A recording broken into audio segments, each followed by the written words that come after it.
Tēnā koutou katoa. Welcome as everybody's coming in. Hi, my name is Donna Coventry. I'm the Scholarly Communications Lead with the Library at Auckland University of Technology, AUT. I'm on the 2026 Research Support Day Organising Committee, and I'd like to welcome you to this third day. I start each and close each session with a karakia in order to bring us together. So please feel free to read along with me, and the English translation is provided. So this is Pohihiri. Porārama. Tēnā te pau o te whakaaro nui. O te nā koiti o te aroha. Te pau e here nei I a tātou. Mauri ora ki a tātou. Haumi e, hui e, tai ki e. Thank you, and over to Sam.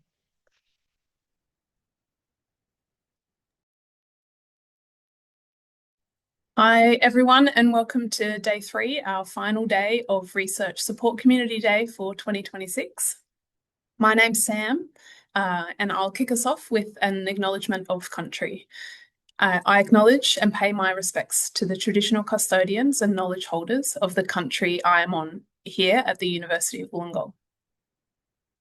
We acknowledge that country for Aboriginal peoples is an interconnected set of ancient and sophisticated relationships. The University of Wollongong spreads across many interrelated Aboriginal countries that are bound by this sacred landscape and intimate relationship with that landscape since creation. From Sydney to the Southern Highlands to the South Coast, from freshwater to bitter water to salt, from city to urban to rural. The University of Wollongong acknowledges the custodianship of the Aboriginal peoples of this place and space that has kept alive the relationships between all living things. I hope that you have had some time this morning to get outside, look at the sky, hear the stories that country has for us. So, a little bit of housekeeping. Don't forget to use the Q&A function for all of your questions today, so that the speakers will have time to answer questions after each of our speakers or our groupings of speakers. And please feel very welcome to use the chat function to talk to each other and chatter amongst yourself. You might like to kick off the chat by sharing the country that you are joining from today. That would be wonderful. Thank you. Now I would like to introduce our keynote speaker for today, Professor Sandy O'Sullivan. Professor Sandy O'Sullivan is a Wiradjuri person and the Director of Research and Innovation in the Centre for Critical Indigenous Studies at Macquarie University. They've been an academic for 35 years, working across museums, archives, gender and queer studies, and across the ways that Indigenous knowledges are appropriated or misappropriated across these areas. They recently completed an ARC Future Fellowship, mapping the influence and power of Indigenous queer creativity.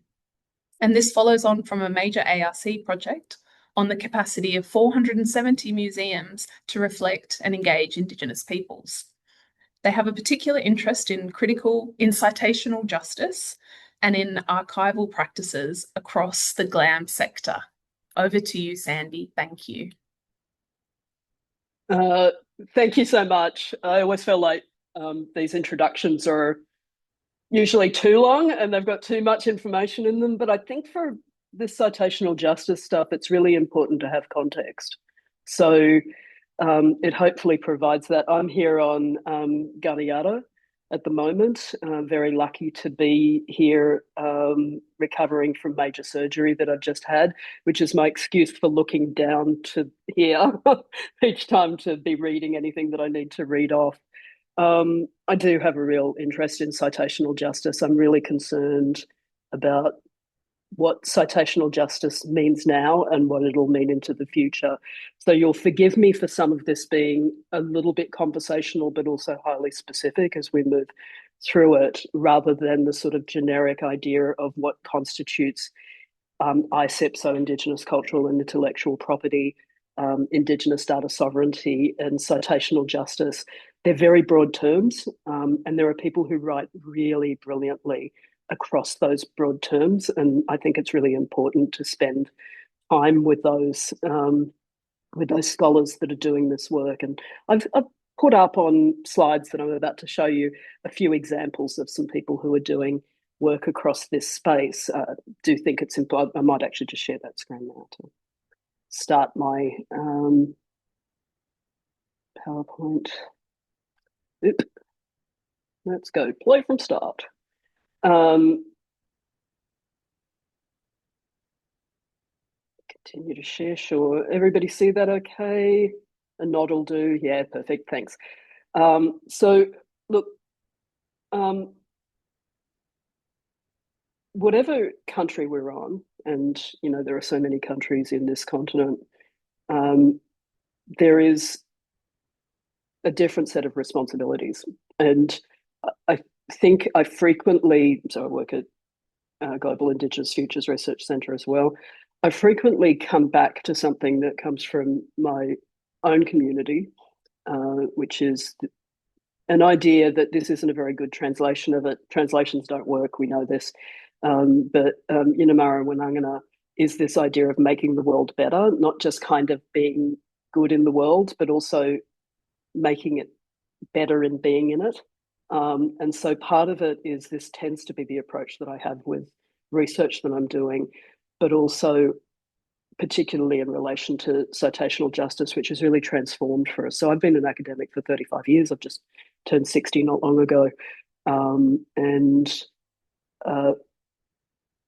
I didn't start off with, I left school at 13, like many people, many Aboriginal people my age, went back to schooling in my 20s and became an academic, largely because I was really transformed by knowledge that other people had and shared and decided not to share. And so there's been these waves, and those waves have really been underpinned by the relationship to libraries and research offices. There's been this strengthening that's happened across my career, and it's one of the reasons why I think it's really important for us not just to be focused on ideas of the singular academic endeavour. That's not citational justice apart from anything else, but it's also there are some functional issues with the way that it's being trotted out right now. So I'm going to try and cover off on some of this. So again, I mentioned that there are a number of people who work in this space. I mean, even here, I'm only really covering off on some people who work in this continent and who I get to work with. So obviously people will know McWhirter. Rose Barracliff is doing remarkable work across the ICIP area. What mind me saying was a PhD student of mine, and then has moved into our programs as first postdoc and then a Lighthouse postdoc now, in this remarkable space of really thinking about what it means to operationalize this across, you'll forgive me if I still use the word glam. I realise it's got about another 3 minutes of life left, but the idea of these archives and spaces that hold cultural, our cultural lives, and that often don't have a right to them, but also have defined how that material is included, and then how it's described, and then how it's made available to communities and beyond. So I'm a director of research in the centre that I work in, and part of what I want to ensure with researchers that I work with is that they know who they're doing the work for, and that there is this true responsibility. And that's come out of citational justice. It's really complex. There's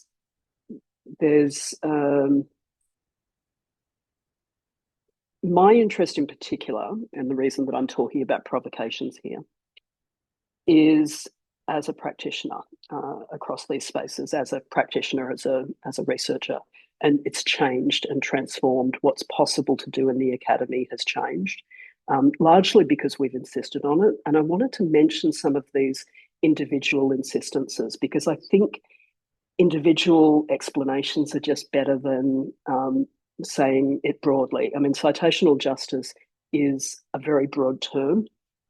that can be narrowed to talking about justice in citation. That means that the people who own the knowledge and the information and access to the data are the ones who are being acknowledged.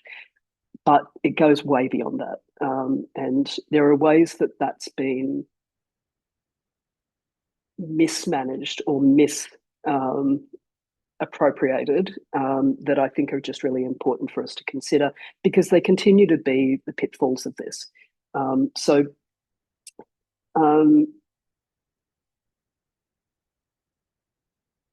think I'm just going to scoot into this. So I'm going to tell a story, and sorry, this is a pretty negative story that I'm starting with, but it also spurred on some very positive processes that I was involved with, and it really helped me understand my place in the world a bit. I was already a senior academic by the time I'm doing this. So let me just explain that this is a journal article from 2014. And it's called A Discussion with Sandy O'Sullivan About Key Issues for the Australian Indigenous Studies Learning and Teaching Network, a network that I was a part of as an academic. It was an Australian Learning and Teaching Fellow. I was the first Indigenous Australian Learning and Teaching Fellow in 2009. And I developed up the network alongside a number of other people, including Caitlin. And this article is a discussion where Caitlin's name is listed as the author. Now you can see that it looks very conversational in approach. There's an O'Sullivan and there's a Barney. So it's the exchange between the two. If you looked at the whole of it, you would see that the vast majority of the information that's included in there is by me. And that was something that was Kate's intention.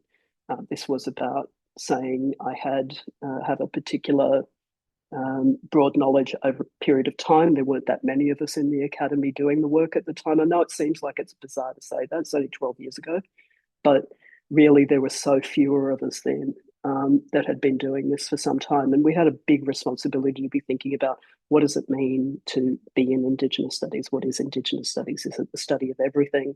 Is it something very specific? And we were really grappling with this. So I was really shocked when I discovered that I wasn't named as an author. The author was also the editor of the journal article. And they had put their own name down as the only author. When I had to cite my own words, I had to cite Caitlin. And I was wild about it. I really was.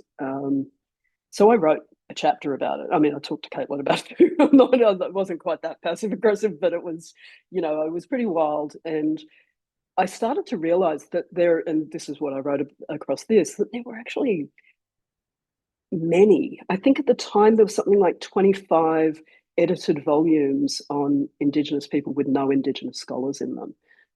But frequently our work as scholars, I'm talking about, was included in this. And our relationships to our communities was kind of pivotal to that as well. But we were sidelined from being named on it.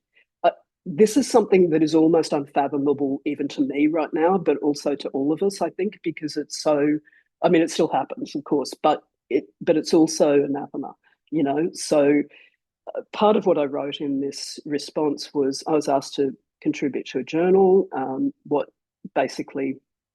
sorry, I never do PowerPoints where I've got a bunch of text, but here we go. It was the idea was, and the author argued that we should be putting me forward with Indigenous perspective as I was a leader across the broader space. So there was this idea of, you're the most important one here, which is not true either. And I kind of argued back. I don't, that's in its own way, that is problematic. But it was also a little about saying, I'd done a whole lot of this work. And I'd wrongly assumed, now that's on me too. I should have checked that, but we'd been doing a to and fro. And when I'm sure many people know that when you write with someone, it's not unusual to not be in the same room as someone and that you're doing emails back and forth. and the shaping it, I'd never seen the final product very clearly.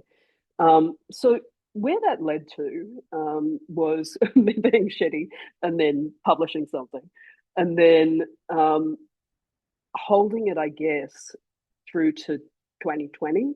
Now, in the meantime, I'd been doing a lot of work on the museums program that I'd been working on that had resulted in some work thinking about gender in museums, particularly, and guesswork at how they frame not just Indigenous people, but other people as well, though definitely Indigenous people in terms of gender and how this guesswork is happening.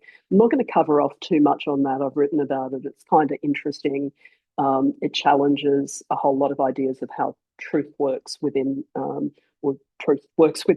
museums, and largely what it's doing is calling out the way that archives become centres of authority.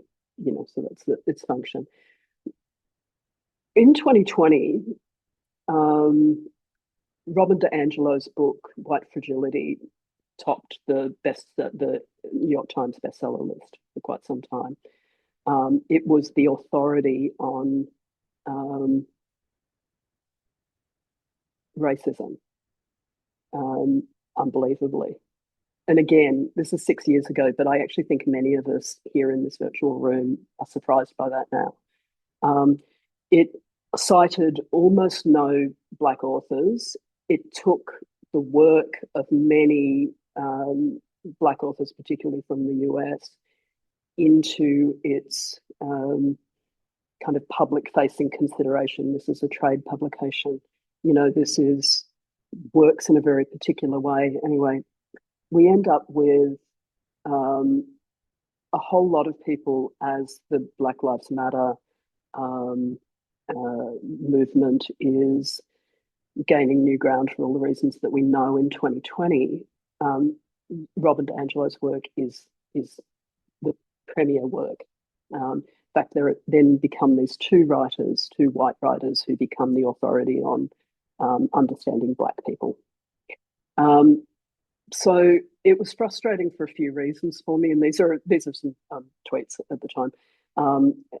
One of the reasons that it was so worrying was that there was this white-splaining about, well, sometimes it's better for white people to write about racism because they're the problem, was the framing. And of course, that's what white fragility is about. This is the whole function of the work. But also at the same time, they became the only voices that were really being heard on a lot of mainstream media.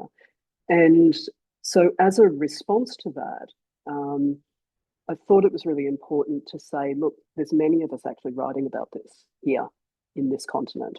People are going to be challenging this in their own ways in other places, but here it's really important to recognise that. Now, at the same time, there was a lot of discussion. Twitter at the time was very much, Twitter Australia anyway, was a lot of journalism, but it was also a lot of academics. And there were a lot of academics saying, oh, I'd love to cite Aboriginal people, but there's no one in my area that does this, no one in my field. I mean, the amount of times I had someone in the education area say that. And it's really hard, because what I really wanted to say is maybe you should know your discipline a bit better. But also I wanted them to be able to pick this up, And so instead, I decided to come up with a list of 101 links. And this was, half of them weren't scholarly, maybe even more than that weren't scholarly. They were mostly available. There was a major problem with paywalls at the time, as you know, and it's somewhat better now. So we have a 201 list that we're working on right now. It's also how much more is being written. I mean, the increase in Aboriginal and Torres Strait Islander writers over the last 6 years is enormous. And so it's both those reasons, without question. But it was, again, one by one saying, read this, read this, read this, whether people did or not. We put them together into a list and chucked it up onto Blackwords, part of AusLit, if you don't know it. So it's got the list. It's a little bit outdated. We're putting up, but they're all still there. It still matters. But we're putting up a new list as well, which is all open access, and this is, I'm not going to go into a lot of detail about it, but we've got a major issue about how Aboriginal and Torres Strait Islander writers are frequently wanting to join together to write into academic publications that are books that are never going to have the out of behind a paywall unless they happen to have a fair bit of money. And so there are major issues in terms of things being trapped in that space. And so I think it's a sort of a key thing that I wouldn't mind exploring a little bit more. So the next thing that I wanted to talk about is, and again, this journey. It's a journey from thinking about not just the offence of someone kind of wronging me or whatever, or me wronging myself as well. It's not just this happened. It was happening at the same time to many people. There was a scholar in Turtle Island who had the exact same thing happen to them, where it was an interview with them that was published. And at the time, it was a publish or perish moment for people. People's names needed to be on things. One would argue that that's still true, of course, but there wasn't as much opportunity either.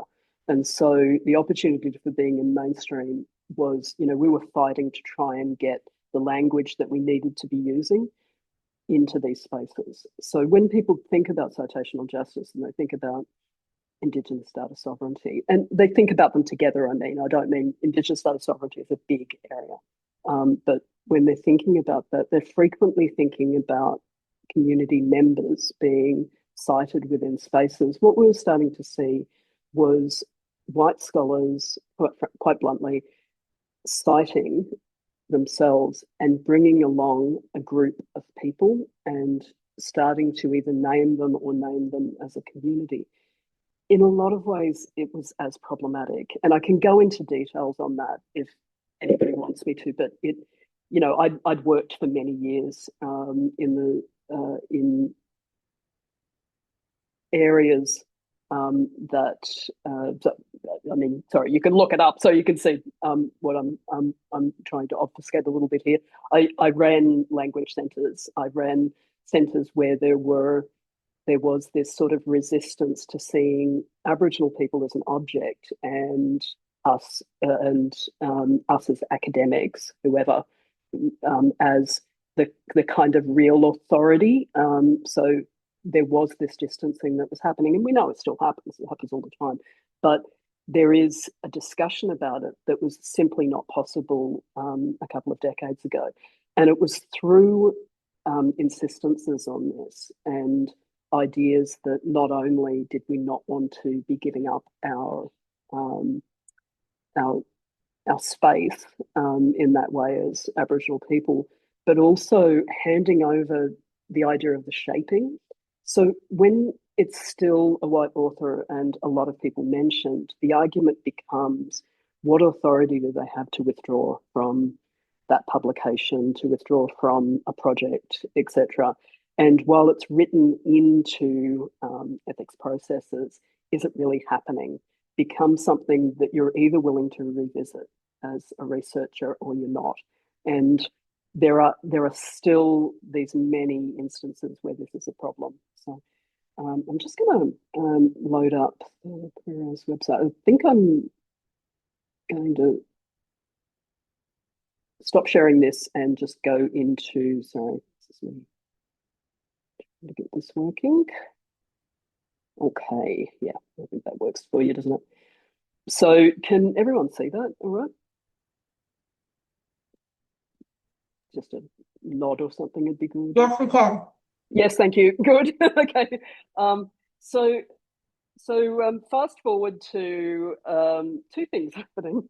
One is me doing this project, which is, very much about, started out as a project called Saving Lives. And I mention that because there's this absolute kernel of an archival practice that's central here. It's the recalling the work that's happened over time. So people, when they hear about queer Indigenous people, because we have the highest suicide rates in the continent. People often think it's about that, and it is, because that can be about recognizing, it can be about visibility, it can be about having conversations, it can be that.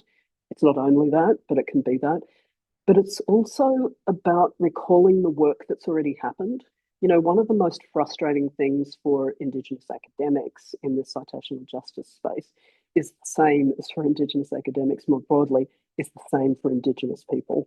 And that's this idea that we have to keep saying the same thing over and over and over again and hope that other people will not force us into having to repeat our needs, our requirements. There's a major problem with Indigenous data being gathered time and time again and then disappearing into the ether. So the idea of being able to access the material that that is kind of crucial to your world is, that Indigenous communities, peoples, whoever. Again, we don't extend out as there's communities and peoples and then there's these academics. All of us want to be able to and have a responsibility to make sure that we're making this information available. And instead, there's been this fear of making it too available, but who gets access to it then is so narrowed that it effectively becomes the academy as we know. So two things happened with this particular project, and it's why I'm mentioning it, because it's not necessarily directly related to this. And one is, obviously I'm putting together, there's multiple publications. It's a future fellowship, it's research that's been done, lots of surveys and so on, and surveys with people to find out a little bit about queer Indigenous art, lots of interviews with Indigenous artists. Then there's, looking at some of the material that's happening. We had a Queer as TV project, so we've got all of these, and museums, of course, is a really central space. But two things happened out of this. One is we had the sense, of course, as you can probably imagine, that we would want to be able to hear the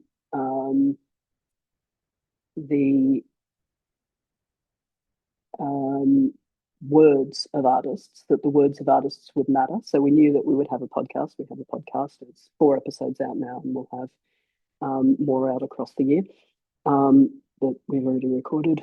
They're wonderful. What we've decided to do with each is, obviously we have it available there. We've got a full transcript, blah, blah, blah. Great.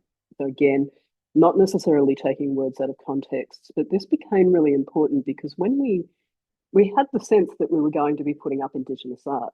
That's a really great idea in a different world than we live in right now. The data extraction or trawling that's possible to do gave us a bit of a dark night of the teacup, to say the least. It was really scary to realise that these artists who we had commissioned and who were providing material for us, we were going to be setting up a space where it could be, where they didn't have ultimate control because it's our website, and that material could be captured from that site and used otherwise. But we also wanted to make sure that people could see the work. So what we actually did with that was something that was incredibly boring, which is that we listed off to their preferred websites. That way they have control over it, and we have a listing of a number of queer Indigenous artists imagined broadly. We've got the detail about it's like unapologetically text heavy because it's got information there that kind of describes how and why and what it means and who can, how we can update it, etc. We've got a plan moving forward. I'm 60. Who knows how long I live for? We need to know that I don't drop dead or I don't leave, and be uninterested, and nobody has to pick it up and nobody really has a responsibility to that. And we know this is a website issue. So those are some of the things. So this became a practice, an option, a way to, move forward. So we've got all of the other material there too. But something else happened as we were doing this. And that's, I'll just rest on this for a sec. And that's the same thing that happened in 2020, so with people saying, sorry, there's no citations of it. Sadly, there's no Indigenous people who are really writing about Indigenous queer lives. You know, like there's you, Sandy, but I don't know anyone else. The amount of people who said that, who said, you know, we would be citing, but, and if you looked at it, the citational justice of how we were either used as a proof of concept, so trans people exist because we're the proof that they exist, and, you know, we're not a proof of concept, and or this is used as a kind of mechanism for exception, not a centralizing way of understanding queer lives. That we thought we would come up with a list of Black academics. And again, the counter to there's none is we didn't put everyone's work down. We put a handful of their work down. We also moved into, from Black academics, into, with a colour change in a sec, the international. And this is not exhaustive, but also it's not no one, you know. And this was a really important process for us. You know, we know that there's people missing, great, we'll just add them. You know, so the moment people say, oh, I'm not there, it's like, you're right, you're not, we'll put you in. And that's citational justice.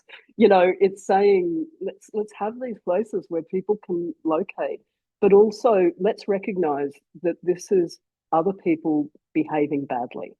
You know, this is other people not knowing their discipline. If a queer studies, gender studies person, trans studies person says, I don't know any Indigenous writers, I have news for them. They're not a very good scholar, you know, and I'm unapologetic about that. I think this is really appalling, and we've got to front and center the idea that locating us across disciplines is possible, and that there is a citational justice imperative to do that. But also, fuck, there's just great stuff, you know? It's really important to recognise that, and for us to say the scholarship is profound across these spaces, but it's also varied, and some of it's probably shitty too, you know, like that's right, all of this is right.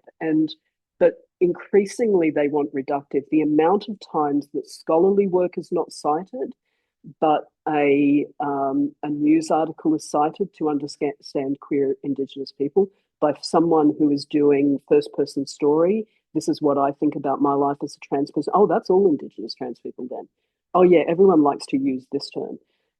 This reductive approach is anti-scholarly, you know, in the Western scholarship, and yet, you know, it is this not believing that Indigenous people can be academics. Functionally, it's that. So that's my contention. I think we need to do this more. So look, AusLit is going to put up the 201. I'm only about 80 into it. It's just, I'm just doing it in my spare time, and I don't put up citations for things I haven't read. So I just have to read through some stuff. And I'm trying to cover ground on a lot of different discipline areas. Again, we would get people from unusual discipline areas saying, oh, nobody writes into this. Increasingly, we're getting people saying that's not true. And let's think about why people aren't writing into that as well, which is also part of citational justice. So again, you know, I know that there's a range of other things that I could have been presenting on here, talking about ISEC, which is an area that I work in pretty extensively, and talking more extensively about Indigenous data sovereignty. But I think these are very general and big, and they have a lot of specifics that happen underneath them. They're happening at the same time as AI is doing a number on all of these areas. And I don't mean it in, you know, AI exists. We have to find strategies to be able to understand our relationship to it and understand how we're using it, and understand when we do resistance. And look, I know that many of you in the room know much more about it than I do. But this is, again, a major concern in terms of, you know, cultural intellectual property. And for Indigenous people, there is, there are these major risks. So I think I'm going to try and finish it on that to see if there are any questions that are going to pop up. Stop sharing. Thank you so much, Sandy. That was amazing, of course. And we actually do have quite a few questions that I'm going to facilitate you answering, please. Right. So the first question in our little Q&A module is it possible to retrospectively rectify issues of Indigenous authorship, I'm sorry? Yeah, I mean, I think there's individual things like, but the editor of a journal could have actually made that change to that 2014 article, but didn't. Had a conversation with me, but didn't make the change. So that's one thing. I think we can own up to it. I wrote a piece called Fucking Up and Fixing Up, the Colonial Project of Gender, and in it, in American Ethnologist, came out a couple of years ago, open access. I realised I fucked up terribly in some research that I did. I made a really big blunder when I was doing the museums project. I realised that I hadn't thought about queer people at all, if you can quite believe that. And, I was asked to do a keynote for a major queer conference in 2017. And they said, you've been doing all this work and you're a queer scholar and you've been looking at these museums. You visited 470 museums. Amazing. So we'd just love you to come and talk to us about, the queer stuff that you found. And, my heart sank. And I thought, oh my God, I had somehow disconnected the things too, like the thing that we would say. And look, 2017 was a million years ago too, but also it wasn't. It was me having these moments of realizing, I think if we can't know that we mess up, we can't find a journey towards it. We can't own up to it. We can't find a journey towards fixing it, which, by the way, I did have a whole lot of stuff. Thankfully, I have a million photos. That's not hyperbole. I do have a million. So, I was able to go back through and found some really interesting things because, of course, I did, and so I think the reason I'm bringing it back to me with that is that I think there has to be individual responsibility with it, and there has to be group responsibility too. I think the process that Rose Barracliff talks about, Dr. Barracliff does this work that I think is quite remarkable across Right to Know, and it really is saying we go archive to archive, we think about this, and we create these spaces of expectation, and I think the expectation means that you go back over and retrace. And look, we do this all the time I'm using the term archives broadly, but the archives of museums all the time. For instance, we know that the way that that material has been described, not to use the specific vernacular, but the way it gets described changes over time and it gets updated. So it shouldn't be a massive surprise that gets updated when things are updated. We've got a little bit of a problem academically with ORCID. ORCID is great for gender stuff, great for a change of name, which obviously happens often, and great for restructuring, but not very good for understanding that people can be academics and community members and being able to locate that. And so I think there's always work to be done that is a shift. And there's sometimes resistance to it, and it's often seen because it's seen as exceptionalizing.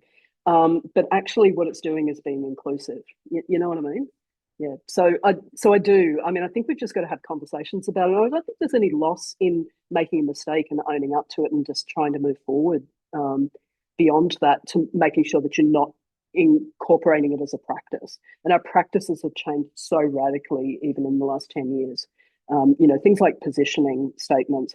You never saw non-Indigenous people do positioning statements. I mean, I remember having a conversation with someone who a group of people that I published with in 2015, and them saying, oh, maybe we should talk about who we are. Like, you're the only one, Sandy, that has to talk about who you are. And it's like, yes, that'd be really nice. So, and obviously some disciplines have had that as part of their work, but it's part of the meat and context of the material that we're using, So yeah, sorry, that was an answer and more. So thank you. You spoke just in part of that answer about the combination of being an academic and a community member. And our next question kind of talks to that quite nicely. So the question is, have you found that altmetrics help or contribute to issues around formal academic citations?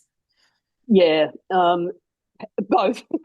So yeah, I think one of the biggest issues is that we know that it's really important for us to be able to shape category, but we also know that it creates these silos. And so these become, problems even when we try and find solutions. So, so when we try and find solutions of maybe we can have something that works a bit differently, or maybe we can accommodate this, it still ends up being, and I think that's just, it's part of it being an ongoing process. It's part of, we can't be expected to get it right.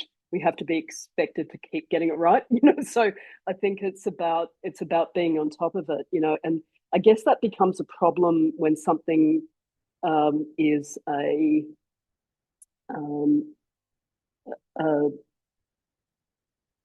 trying to think of the term, but sort of like an artifact that's not going to have some more work done to it. And again, I think about this in the context of museums all the time, and my challenge to museums stuff, sometimes results in change and sometimes results in people saying, pull your head in, we're right. And, so in funny ways, having a process that interrogates it can really help, but it's still doing it within the structure. So that's what I'd say about metrics. It's and so yes and no, but also both those things need to happen. So yeah. Yeah, having to fit within the expected norms of measuring impact and not being able to, Impact it's such a weird thing with impact, because I often think about, I've got this one piece, like if you look at my H index, it's crappy because I'm basically an artist. I think I've got like 14 or something H index and don't really give a shit about it, to be honest. But I've got one piece that's cited maybe over 200 times, and like 200 of the people who cited it to talk about, look, trans people exist because there are Indigenous trans people. It's exactly the opposite of what it says. So is that good? That it's so, is that right? That's cited. Do I just go, well, thank heavens that I've got 200 plus citations of that piece? They got it completely wrong. They think it says what they want it to say, and also, they didn't read it. So there's that. But I think these are the sort of functional things that we have to think about. What are people reading? Why are they reading it? What are they getting out of it? And so there is this, I know here more than in the international space, we've got a little bit of a problem with removing the older system of ERA allowed things like reports and other mechanisms to be considered. And while they can be, and they are under ORCID, and they can be under a few other things, and that can be really helpful, it's also, it continues to be a little bit of a problem for us, that this is that this has been. I'm trying to think of a way to not sound like I'm picking on people, but I think functionally we've just got to take responsibility for knowing that there's a complexity of the way things are cited, that it shouldn't be reduced, and of course it is, and it is for a bunch of weird reasons. The most cited anything on race, anything on settler relations, anything is white people, 100%. That's the interest, that's the focus. Is that a problem? Yeah, 100% it is. It's a major problem, and it's a major problem for a lot of reasons that I mentioned before. Thanks, Sandy. So you spoke about the cost of publishing in your presentation. Mm. Do you, or your conversation, which was wonderful, by the way, I really liked the framing and very much enjoyed the conversation. Do you feel that the read and publish agreements cover the types of journals that you and your colleagues from the Centre for Critical Indigenous Studies are looking to publish in? Yes and no. Like, I'm really glad, and this is like the gladness of, you know, someone who is where groups have just reached an agreement. I'm glad that, you know, there's been these agreements with the journals here. So that helps a great deal, you know, that many of the universities have got these agreements. Maybe all of them do, I'm not sure.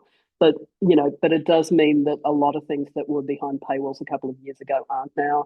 And that's really great. I'm really concerned about the books. You know, I was going to chuck in a slide that had some of these books, but I can't tell you.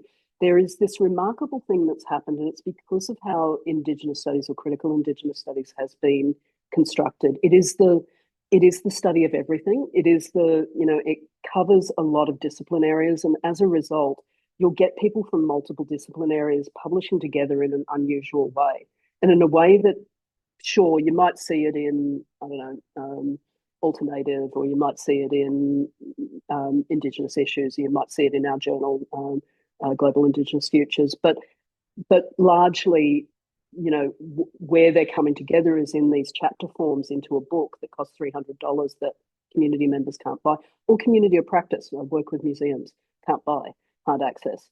And I find that really shocking. And you know what that means? They're not cited as much. 100% they're not cited as much. And there's kind of a complex reason for that, to do with how citation occurs, going back to community, because there's a lot of citation in reports in community that then make their way back into the academy. So it's a really weird thing, but, you know, but the possibility of being able to join a collection of like-minded Indigenous scholars is really powerful.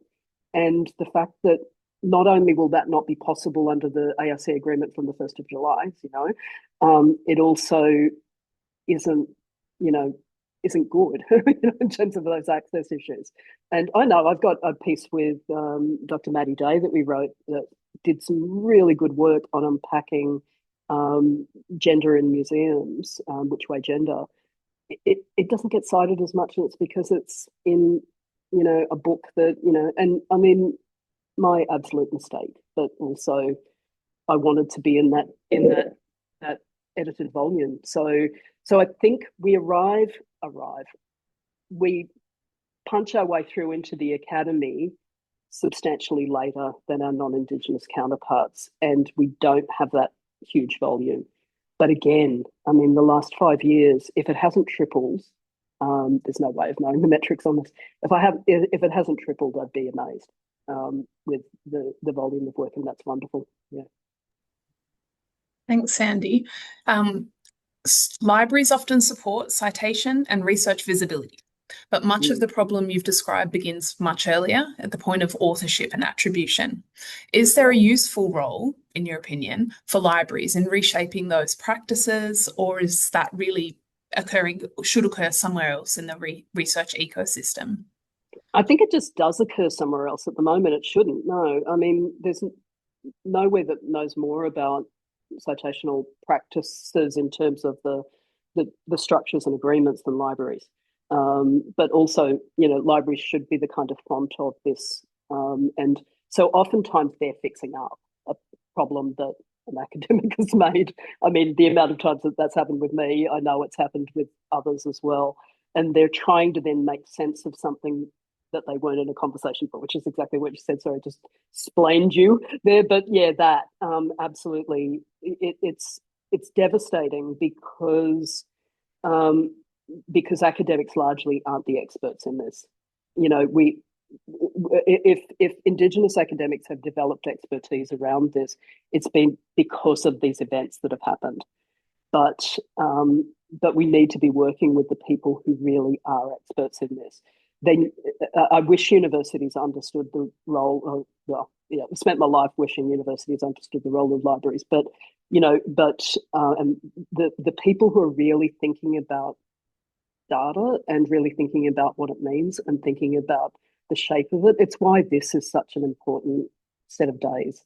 You know, it's why it's so important for us to be in a space of being able to talk about this, because there's messiness to it. And instead it's kind of, you know, you're forced to make tidy stuff that we've already done. And, you know, but also I think there isn't always an understanding of things like that book problem. You know, we're invited, like junior scholars are invited by senior scholars to join together at another institution. We're often the only person in our university who's doing that. So it's this great opportunity to form community in the form of a, you know, book that nobody will read, or they will, you know, but, you know, at what cost, and without really seeing it as a collection anyway. You know, so I mean, I know that's a whole nother set of discussions around edited volumes, but yeah, it continues to be a problem. And the relationship between trade publications and research publications is a major issue too, that, you know, we have to get our heads around, because for Indigenous academics in particular, there is, you know, an issue around accessibility and how it's able to kind of make its way into the world. Thank you so much, Sandy, for all of your allyship, and certainly your allyship to us library people. There's still quite a number of questions in the chat, but we have run out of time. It would be wonderful if you could hang around for a few minutes and answer those tight. That would be amazing. Thank you so much, Sandy. And thank you. Your conversation was beautiful. I really enjoyed it. Thank you.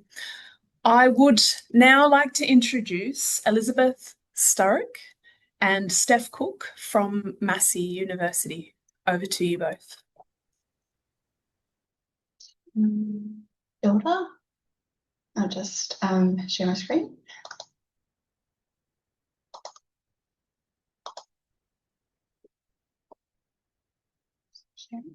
No, just not. Okay. All righty. Tēnā koutou katoa, ko Elizabeth Sturrock toku ingoa, ko Steph Cook toku ingoa.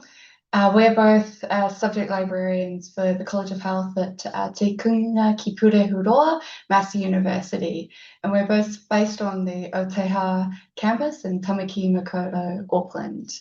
And today we are going to talk about our Lunchbox learning, so game-based session for busy academics. And I'm going to hand over to Steph to start us off. Thanks, Elizabeth. So we'll start with a brief background on how these sessions came about. The newly appointed College of Health Research Enhancement and Development Initiative Advisor, otherwise known as a REDI advisor, contacted us. They wanted short, bite-sized, in-person lunchtime sessions for researchers based on topics that they'd identified via a survey of academics. The focus of the sessions was on encouraging discussion amongst early career and more experienced researchers, with us providing the starting prompts and any relevant tips. The first session was going to be on research visibility, and the REDI advisor suggested we gamify the session. We then took it from there. Because the suggestion had been to gamify, we wanted some design principles to inform how we might do this effectively. There's a lot of literature on gamification. Common themes in terms of design include having clear goals and rules, social interaction, storytelling, safe environment, providing feedback, and healthy competition. In our context, the participants are academics or researchers. They are naturally competitive, so it's good to tap into this in a low-stakes environment by including some healthy competition. Also, as we knew that our attendees would be adult learners, we wanted to create an environment which values their experience and it's relevant to their work. So we designed the session to enable early career and experienced researchers to share their knowledge, collaborate, and learn from each other. We wanted the participants to leave the session with some practical and proven actions that they could apply. Once we had established those design principles, we decided on the game of bingo. We then needed to promote the session. Often an issue we face when running sessions is promotion. So for these sessions, the REDI advisor promoted them. They also sent out a calendar invite rather than requiring a registration form. And this made it easier for people to just accept it and get it in their calendar. Another benefit was that we could see who had accepted the invite. And this gave us a good idea of who the early career researchers were and who were the more experienced researchers. We could then adapt our content. We knew who was going to speak up and share. So on screen at the moment, we have the invite for the first bingo session we did. It describes the session and details of the event location and time. It promotes bringing your lunch along, and to encourage attendance, there is free desserts. I'm now going to hand over to Elizabeth. Thanks, Steph. So let's have a closer look at the bingo session that we ran. On screen, we have the bingo card. It shows the different aspects of research visibility that we covered in the session. For example, one was have an ORCID ID, and another tile was Google Scholar profile. Each participant was given a card. We drew a tile with one of the research visibility aspects on it. We would say mark off a square if you have. Then we would say the tile and provide a short explanation of what it is and how or why it's useful for research visibility. We also shared any tips. For example, if you have a Google Scholar profile, make it sure it's public. We also asked if anyone wanted to share anything additional. For example, for the promote your research tile, we asked how and where do they promote their research. These discussions resulted in some really rich conversations. For example, one academic who found that LinkedIn was great for promotion, but also for making connections. The senior researcher often uses LinkedIn and relates stories of people reaching out to connect. This eventually led to jointly published research with international collaborators. For some of our early career researchers, these are new topics or ideas to try, but for many of our established researchers, they're comfortable in these spaces. So this was a reminder or reassurance that they're doing the right thing and they could share their experience with the early career researchers. We added a bonus tile for anything else anyone had done that was not listed here. These prompted additional discussion points and were a good opportunity for sharing amongst colleagues. One of these discussions were about how many profiles to have and then keeping them up to date. And the learning from this is go where your colleagues are and peers are. Back to the game. When a participant completed a line, they would shout out bingo, and we had prizes, chocolate, that were awarded to the first two to complete a line. And we had consolation prizes for the others, which was more chocolate. The session was about 45 minutes long, as there was lots of conversations going on, and we stayed afterwards for further discussions and dessert. And we had 14 people attend. And based on the success of the first session, we were invited along for another session. For the next session, we focused on publishing. We already had some topics in mind based on a publishing workshop that we already run as a library. We decided to do an online quiz using WooClap, a free interactive presentation tool for active learning. We used multi-choice questions and had a leaderboard to encourage that competition again. The speed of correct answers determined the winner. On the day, as people turned up, we got them to the quiz sites on their mobile devices, and we displayed the quiz on a big screen so everyone could see the questions. Once we started, we gave them time to answer the question, and then we discussed the answer. There was also time to share any experiences.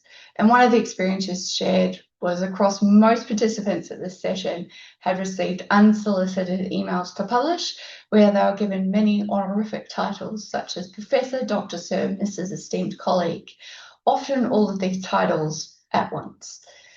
Midway through, we checked the leaderboard to motivate the participants. We had 12 questions based on choosing publishers, predatory publishers, researcher repositories, open access publishing, read and publish agreements, and linking to the Sustainable Development Goals. We linked the Sustainable Development Goals questions to a previous Lunchbox session that was held on Sustainable Development Goals that most of these participants had attended. And then we discussed how you might add these Sustainable Development Goals to research. We also had 3 lightning questions as a tiebreaker. The lightning round questions were ones that didn't need a lot of explanation, but were still important. For example, what does an APC stand for? Again, we had chocolates as prizes, and we had 12 people attend this session. So on screen, we have an example question and format from WooClap.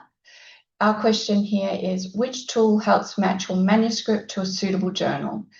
There are 3 choices: Research Rabbit, Journal Finder, and ORCID. You can see the responses, which includes 1 for Research Rabbit and 6 for the correct answer, Journal Finder. This led to more discussion about journal finders and where you could find them on our website. Okay, so we've got 3 photos that we took from the session. These images show us along with the participants, and the participants are shown in small informal groups eating their lunch. And in the foreground, the dessert is waiting for the session to end. Okay, so feedback. So we received positive verbal feedback from attendees, both at the time and in the subsequent weeks. They enjoyed the format and the content that we covered. The Ready Advisor also received positive verbal feedback, which they shared with us too. We had people ask us after the research visibility session to do researcher reports, where we look at their profiles and comment on anything we think could be improved for better visibility.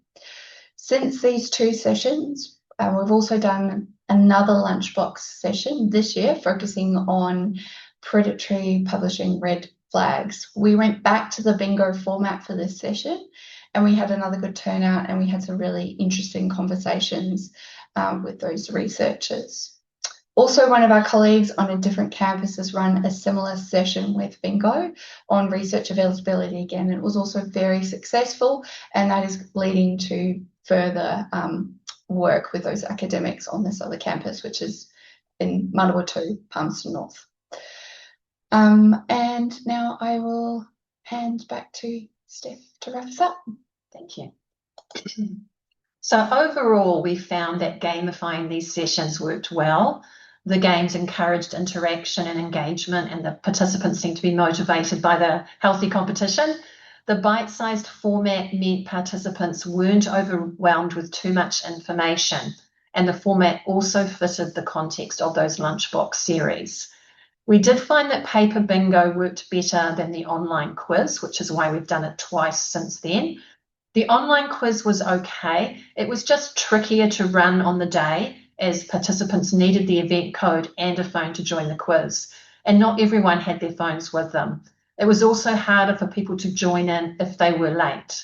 We find that for participants, keeping it simple is best. So for the bingo session, they just needed pen and paper, which we provided. They didn't have to bring anything except their lunch. They could just show up, and it didn't matter if they turned up late. Promotion by the Ready Advisor was also a good way to promote and encourage attendance, especially for engaging the established researchers. This is key for collaborative peer sharing. For us as presenters, the format was quite refreshing. We didn't need to do all the talking or share all the answers. We were facilitating discussion, which is where the rich learnings occurred. The location also worked well as we went to their space. It was a tea room, so by its nature, it was much more informal and caught the attention of those who weren't registered. They were just getting their lunch, so they joined in. We didn't need to go to a particular room, which might set up the expectation that it would be more formal, and playing a game seems more suited to a tea room as opposed to a lecture room. And finally, one pro tip from us, get fancy vegan chocolate. We got 2 people join us on the day because they saw that we had very nice vegan chocolate and they were vegans. So we have a few references here just around the design of gamification and also about adult learners, and we'll share this with the presentation. And hopefully we have time for questions, and actually we can share the bingo cards with anybody too if they want to see what the bingo was. Do we have time for questions maybe? We do. We have time for questions, and we have quite a few questions. So I'm going to start asking you both those questions now. So the first question is, are there any trends around who comes to the sessions, for example, discipline area or stage of career? What do you think they enjoy most about the style of the sessions? That's 2 questions, sorry. That's great questions. So we're in the College of Health. So in this, we go to their space. So it's open to anybody who's in the College of Health. So here at Massey, and particularly here in Aotearoa campus, we have some nursing academics. We also have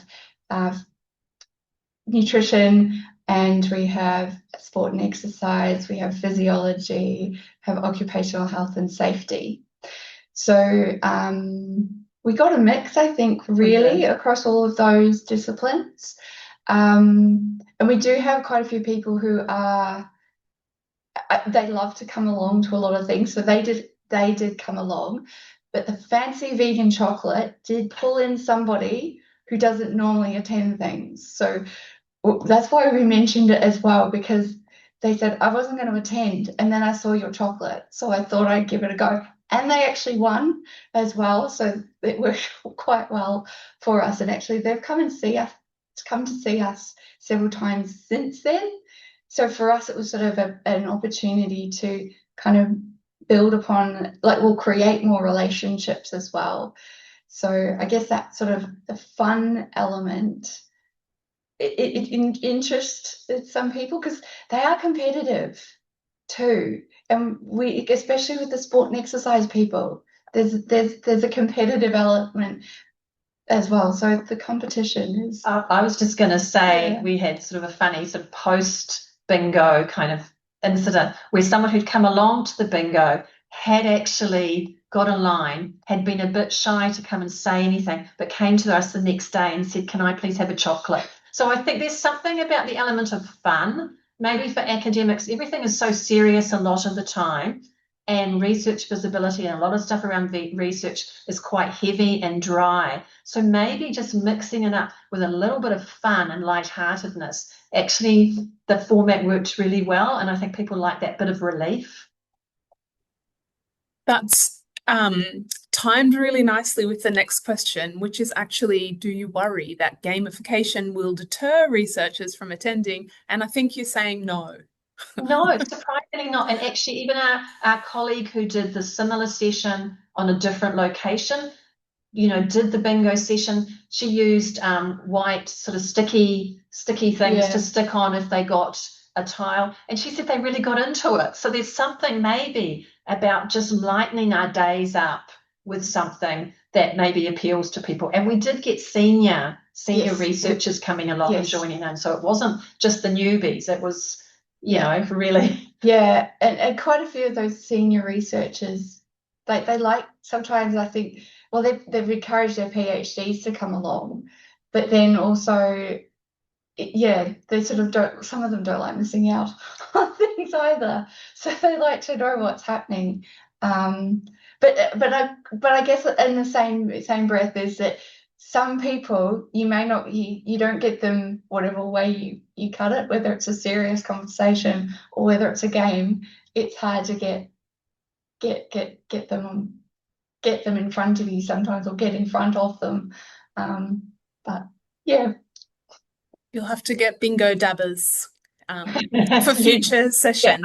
I think so. We've got time for me to ask you just one more question, and then we'd love you to stay around and answer the rest of the questions in the Q&A, because there's still quite a few more. But the last question I'll ask you is, what topics are participants requesting for future sessions, or what are you thinking for future sessions? Well, I think the announcement of the TREF here in Aotearoa, New Zealand, might influence the interest in topic areas. And I think probably we're going to really focus in on promoting research, active promotion of research, as well as really driving home that, good titles, good keywords. So they're potential areas that we might be looking at. going forward. I mean, we teach a lot of this anyway, but I think with TREF, it's probably going to become more important, and they're going to be more interested in those topics. And also with the new field-weighted citation measure, which we don't know how that's calculated yet, but I believe that they're going to want us to explain that a little bit more, maybe, and what they can do as well. So that's what I think that's sort of where we're heading with that. So yeah. Okay, thank you. Please do stay around and answer the rest of the questions in the Q&A. Thank you so much for your presentation. It was very fun as a bingo lover. I really thought it was amazing. I would have been there too. Thank you. We're going to have a 10-minute break now, everyone. So please go and get a warm drink or a cool drink, depending on the temperature of your surroundings. And we'll see you back here soon.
Hi everyone and welcome back. I hope you had a nice break.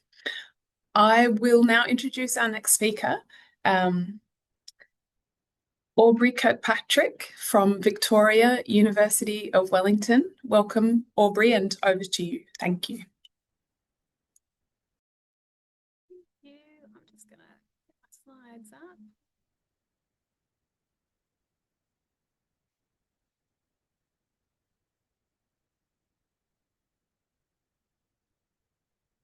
Right, great.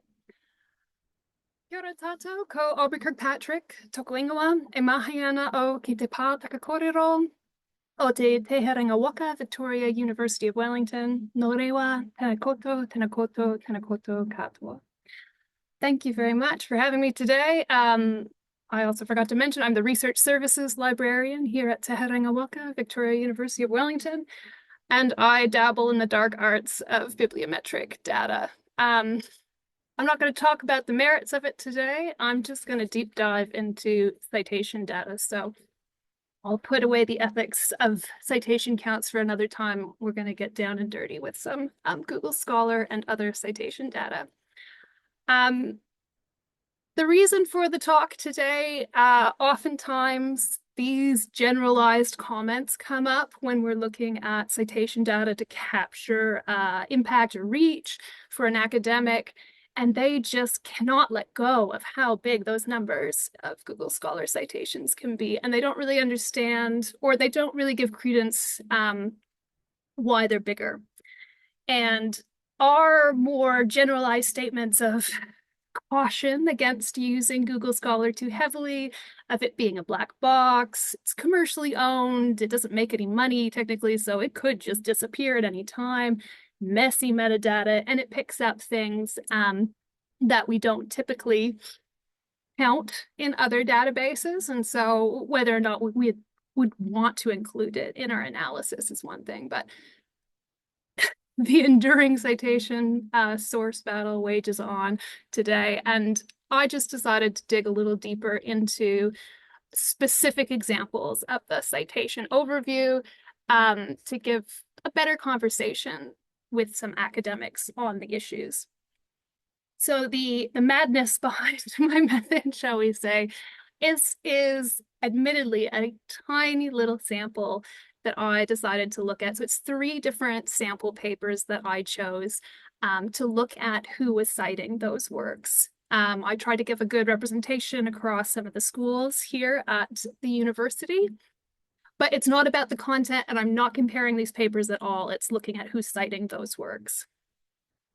I exported citation data, obviously, from the Google Scholar citation source publisher parish to grab the citations. But I also decided to include 2 subscription ones. So we at the university have access to Scopus as well as Dimensions. So I use both of those. And I also included OpenAlex. And so I used those papers, extracted the citations on those papers. Then I did a manual review of every single citation on each of those papers to make sure it was actually citing the paper, because that came up as an issue for Google Scholar only. And also looked at the citing item type as well, because obviously most of us are aware Google Scholar picks up theses, but we are also I needed to decide what was going to be considered a legitimate citation and what fell outside. And so I'll talk a little bit more about what constituted legitimate as I go on. But one thing that came up as a bit of a side quest I've got noted there is when I would extract the citation counts, I would get similar counts from different citation databases. And I made the very I guess, small-minded assumption that those same citation counts were the same citations. But I quickly came to realize that even though maybe Scopus and OpenAlex both found 23 citations, they never were the same 23 citations. And so I decided to plot out kind of the intersects as to where those citations were coming from and who was capturing what, just because. This is a really brief overview of the papers I selected. So from our Faculty of Law, Luke Fitzmaurice, all I'm going to say about the paper. Don't worry about the content, but it was a closed journal. It was co-authors, all based in New Zealand, and the topic was quite New Zealand specific, but of international interest. It was also the oldest publication from 2021. So I gave it a little bit more time compared to the others, so it could accrue more citations because of its discipline. But it also is the smallest amount of citations on that item. I also, caveat, chose items that weren't hugely cited items just to save myself the time of reviewing all of those citations. So from our School of Science and Engineering and Computer Science, I selected someone from our energy kind of area, which is Alan Brent. And so this was an international co-authorship, quite an international topic. It was our open access publication of the three. So it had a bit more citations, maybe because of that, potentially. And finally, I chose one from our School of Linguistics and Applied Language Studies, which was Stephen Skalicki. And this paper also had international co-authorship. It wasn't a closed journal. The topic was quite international and applicable across different areas. So I also, when I put this slide together, realized they were all published by Elsevier. Just a weird coincidence. Was not intended by anyway. But let's get into the data. This, just to briefly kind of tell you what you're looking at, if you go to the far right is the total citation counts after taking out anything that I didn't think was a legitimate citation. I'll say what those were near the end. But the bars indicate how many citations were captured, and then below the radial dials tell you which database captured which one. Excuse me. So you can see there was 15 citations that all 4 databases picked up. And that attributed to 75% of all the citations I captured across the databases on Luke's paper. The next pool, you could see Google Scholar came up with the most amount of citations that nobody else found. And then a small pool of Google Scholar and OpenAlex found one that nobody else did. And then also there was one that Scopus only found itself. Excuse me. And just to say, the items that were not legitimate from this analysis that I had to remove, they were only from Google Scholar. There were 2 items that were errors, where the items that were supposed to be citing the item didn't actually cite the paper at all. There were 2 duplicates that I removed and 5 theses, and one of which was Luke's own thesis, but that's totally normal. So Alan is where we're starting to see this longer tail of like interesting intersects in terms of where the citations were coming from. Sorry, I forgot. We can just go back quickly. You can still see, even extracting all of those errors, Google Scholar still came on top by 3 citations. So it kind of won that round. Back to Alan. We'll get to the energy now. There was 47 items that all 4 of the databases were able to capture, and that was the highest amount of coverage at 77% of all citations were captured by all of the databases. So it had a pretty good hit record for all of them. Again, Google Scholar came in second with 4 citations that nobody else was able to track. And then there was a longer tail of things, of interesting mixes where OpenAlex didn't find something or Scopus didn't find something. In terms of the items I had to remove, this was the first time where the preprint issue raised its head for me. So OpenAlex actually found 2 preprints, one of which Google Scholar found as well. But because I hadn't included preprints in my other exports for Scopus, you can kind of look at that. I decided to exclude them for now, but I just decided to mention them. So if they were looking at areas that had preprint citation, OpenAlex kind of had a leg up in that area. But so Google Scholar had a preprint that I had to remove as well. And there were 3 duplicates and 6 theses citing this work that I had to remove. But overall, when the citation scores came in for what I called legitimate citations, Google Scholar still came out on top, as you can see, and it pipped the others by 7 citations in the total count overall. Finally, was the linguistics paper, Stephen's work. This was the longest tail of like unique hit rates, which was quite interesting. So it had 24 citations that all 4 databases picked up, was actually the lowest coverage at 63%, which I found was quite interesting. The most interesting thing is Google Scholar didn't come up as the next highest pool of items captured. It actually is right at the bottom. It only found 1 unique item that nobody else found. So this paper's citations seemed to be in areas that had a better coverage, that was picked up by the databases a little more evenly. Obviously, still a unique scattering across the databases.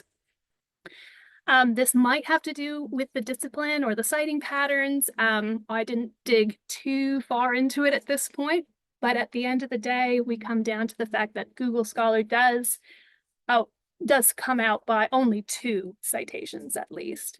I forgot to mention the items I had to remove from this analysis in terms of didn't meet my criteria for legitimate was Google Scholar only items. It had 1 error where it wrongly attributed a citation. It had 2 duplicates and 2 theses that I had to remove from the citation. So that was just kind of the data crunching. Thinking back on what it means, I have to admit I was really surprised that Scopus was never the bottom count in terms of the overall citations. Scopus is obviously curated and commercial. I was thinking I would have to like give it some props for at least making the board, but it did pretty good in its coverage. That might be because all of those journals were published in Elsevier journals, but you never know where the citations are coming from, so it shouldn't have affected it too much. So I was surprised. It did pretty well. I gave OpenAlex like a thumbs up in terms of capturing the most preprint citations, but admittedly it was only 2 and I didn't really look fairly at the other places, but it could be of interest for people who are in disciplines where preprint citation comes up. It can indicate an upcoming citation.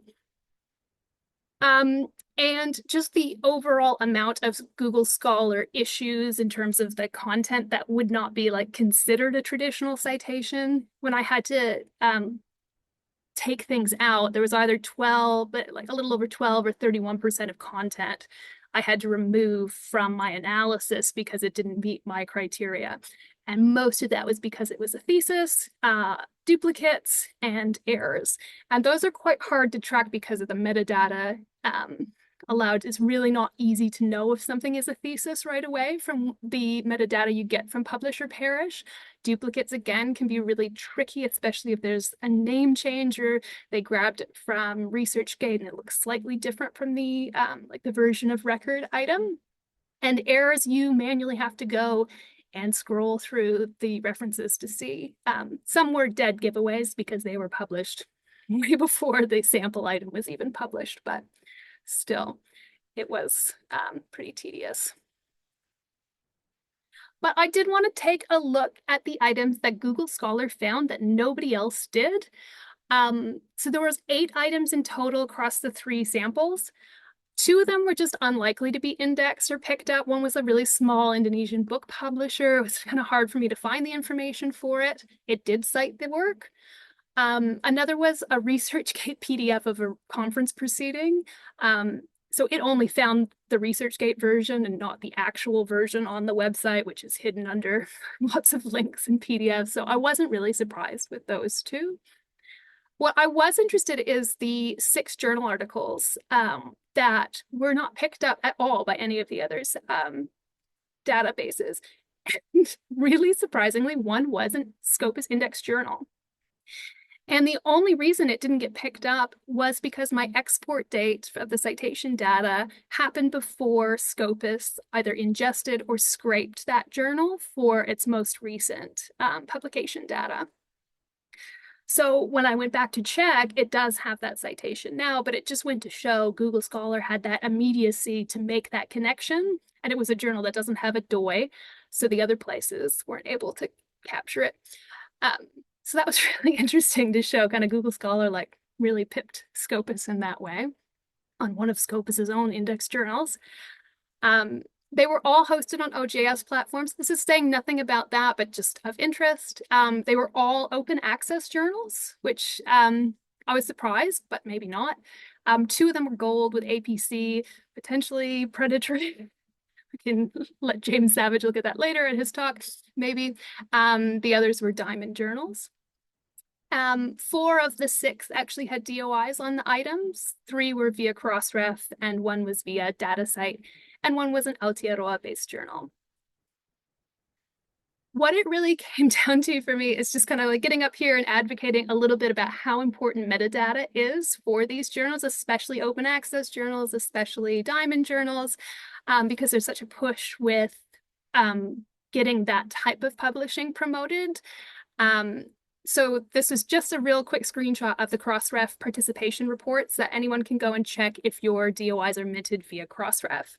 And you can see that this was the Aotearoa Journal, Aotearoa New Zealand social work. And you can see there in that top left, there's no reference metadata. So when they mint a DOI, they're not sending the reference list for each of those articles, which means it's a lot harder for citation databases to make that linkage between what's being referenced and that work itself.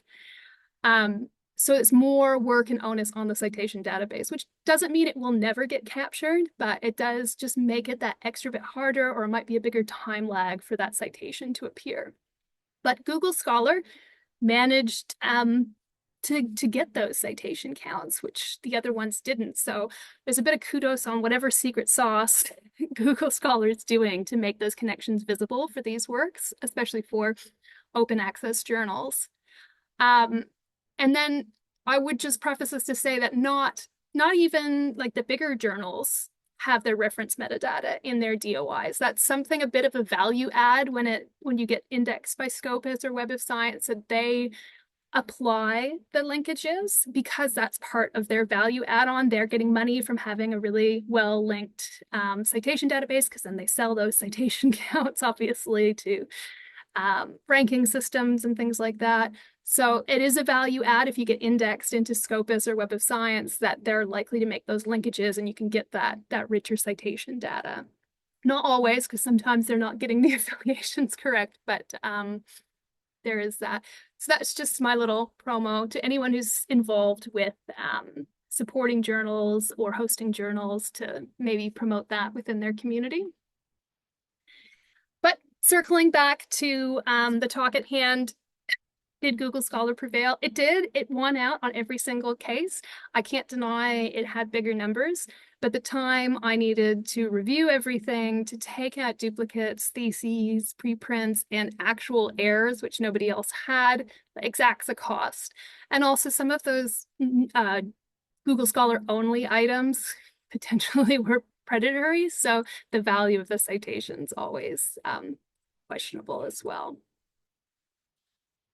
Hopefully I didn't go over time. Sorry, I get a little lost in my talks. That was amazing, Aubrey, and I feel like you're starting to unstitch the whole reward and recognition piece for the higher education sector. We don't have a lot of time left for questions, but I'm gonna squeeze one in. Anyway. And then we would love you to stay, please, and answer the ones that are in there for you in the Q&A. Okay.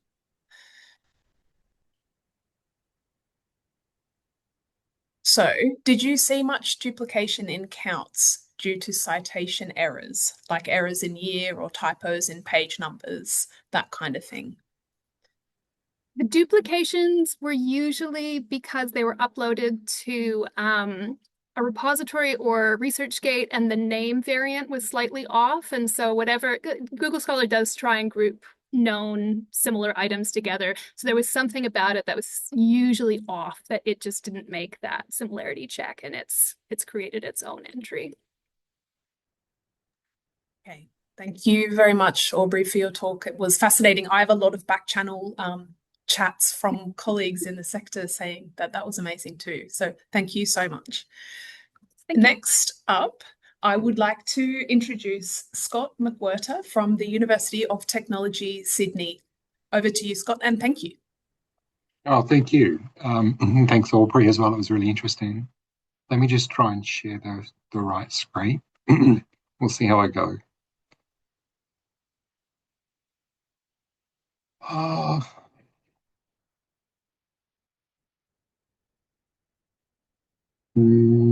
No, that's not the right one.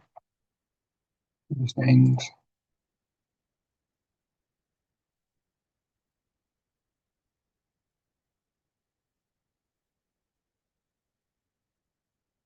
Okay. How am I going? Are you seeing a PowerPoint? Beautiful. Excellent. Very good.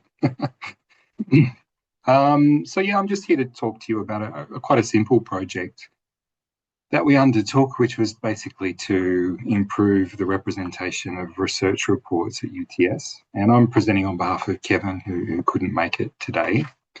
And I'd just like to acknowledge before I start that I'm joining you from the lands of the Gadigal people of the Eora Nation.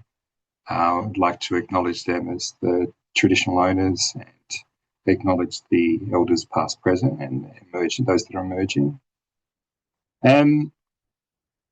So we did quite well back in 2018 in the engagement and impact assessment, but one of the gaps we saw was really the way in which we showcased grey literature and the way in which we treated it as an output compared to the more traditional works. And the way we were treating it made it difficult for it to do its job, which is to help research be translated out into community, into industry. So it also meant that all of the kind of support structures for reports in particular were quite fragmented, and there was lots of information and lots of inconsistent information about how work should be done. So the first port of call was to try and introduce a dedicated space for research reports, and that was Figshare. And that came on board in a kind of soft launch approach last year. One of the reasons why we're interested in that is that we could get the DOI integration to work so that seamlessly as things were added to the queue, we could get a DOI for research reports, and we could more easily track the attention that they were receiving, make them more findable, discoverable. So we introduced a repository, and it's structured along FOR and UN Sustainability Development Goals, and we use the keywords elements in Figshare for the internal structure. We don't do that so much for the external audience because they don't tend to care about the internal structure of the university so much, but that's really to bring along our internal stakeholders. We introduced it directly integrated with symplectic elements, which is what we use for all research outputs management at UTS. And with the recent change in the ARC's open access policy, we'll be looking at, in the near future, trying to extend from just being a reports repository to being a more general, non-traditional research outputs repository. So it kind of looks like this if you zoom out quite a lot. So apologies, the elements at the top are a lot of kind of metadata only records, but the change for us, I suppose, was that there was a visual element to the representation of the report and the categorization based on which bit of the UN SDG goals in particular they might be addressing. So that got a kind of natural uptick in interest in the fact that there was a dedicated space, and we started getting lots of queries about, well, what do the standard elements of a UTS report look like? And of course, we didn't have really any answers. So we got together a group of people who were interested in reports as an output, to try and put together a guide for researchers, and that included several of our research centres, which are, they produce quite a lot of research outputs per year. And made that available on an internal SharePoint site where again, we're just trying to centralise the kind of support for this particular output type across UTS. And what were the sorts of questions we were fielding? They were the kind of simple questions like, is there a standard acknowledgement of country we should be using in a report? How do we address research that's done on other country? Clear copyright statements. How do we reference authorship within a report? Just standardised practice in terms of how do you provide a suggested citation and what does it look like, and can we reinforce the national PID strategy and the use of PIDs appropriately? And then a lot of the discussion in the group was then about, well, just introducing all of the other standard elements for traditional work, because they all have a philosophical underpinning about transparency and reproducibility, and they're all good ideas. And the last thing is that just because most of the outputs tend to be in PDF format, we included our accessibility manager from UTS, and he provided several examples of how is it that you can make PDFs more accessible. And then the last one was, because there is that visual element for the top third of the first page of the report being visible, images become much more important, and so we're just providing access to the UTS image gallery. So this is the kind of structure of the guide. It's pretty simple. Some very, very general top-level advice, and then links to resources about how you might apply it, or where you might go to get materials. And the next steps, which we haven't done, is to just produce a report of that particular project that shows all the elements of the guide, because what we're seeing is adoption of little bits of the guide in each report, but nothing that kind of shows the full guide itself. And that's pretty much the project. I'm sure if Kevin were here, he'd say more intelligent things and better, but that's all I've got. Thanks very much, Scott. I hope you can stay around for a Q&A at the end of 2 more 5-minute lightning talks. Thank you for that. Next up, I would like to introduce Blair Kelly from Deakin University. Over to you, Blair, and welcome. Thanks very much, Samantha, and everybody. Let me just share my screen and we'll be ready to go. Okay, so hello again, everybody. I'm a tutor and member of the organising committee at the Australasian Evidence-Based Practice Librarians Institute, and today I wanted to present a short case study that explains how the Institute is delivering much-needed research training in a changed environment. So if you're a librarian like me and you're supporting researchers at the moment, you're probably noticing that expectations have shifted a bit. We're not just helping people find articles anymore or point them to where things are.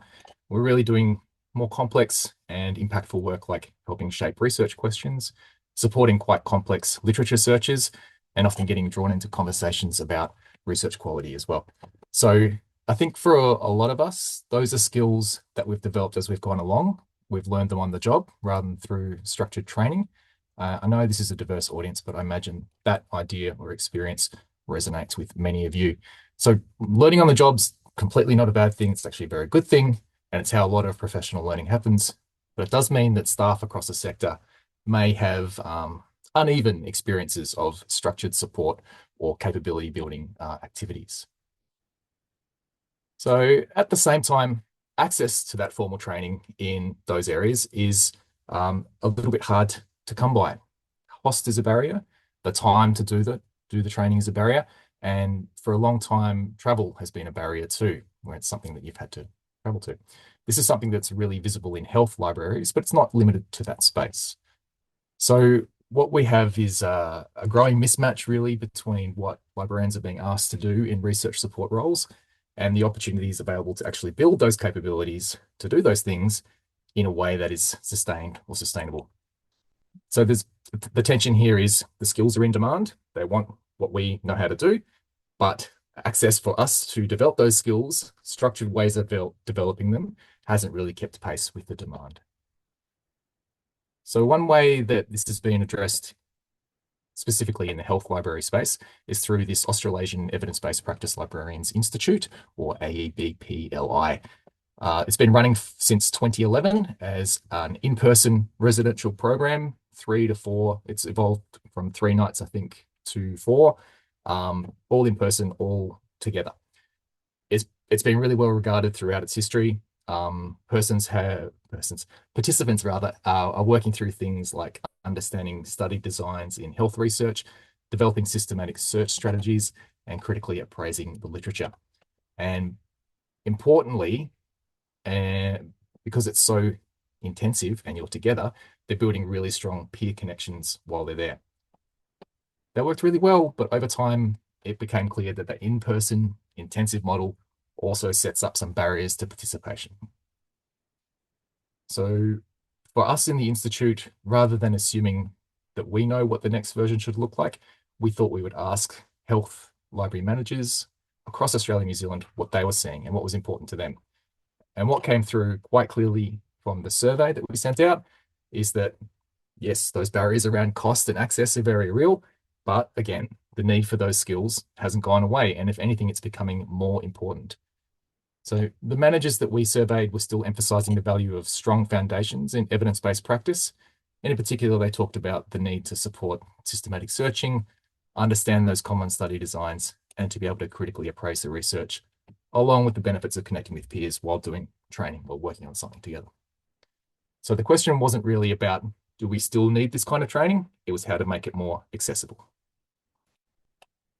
And that's what's driving this move to redesign the Institute as a fully online learning experience. So it's quite a shift from a fully in-person residential experience.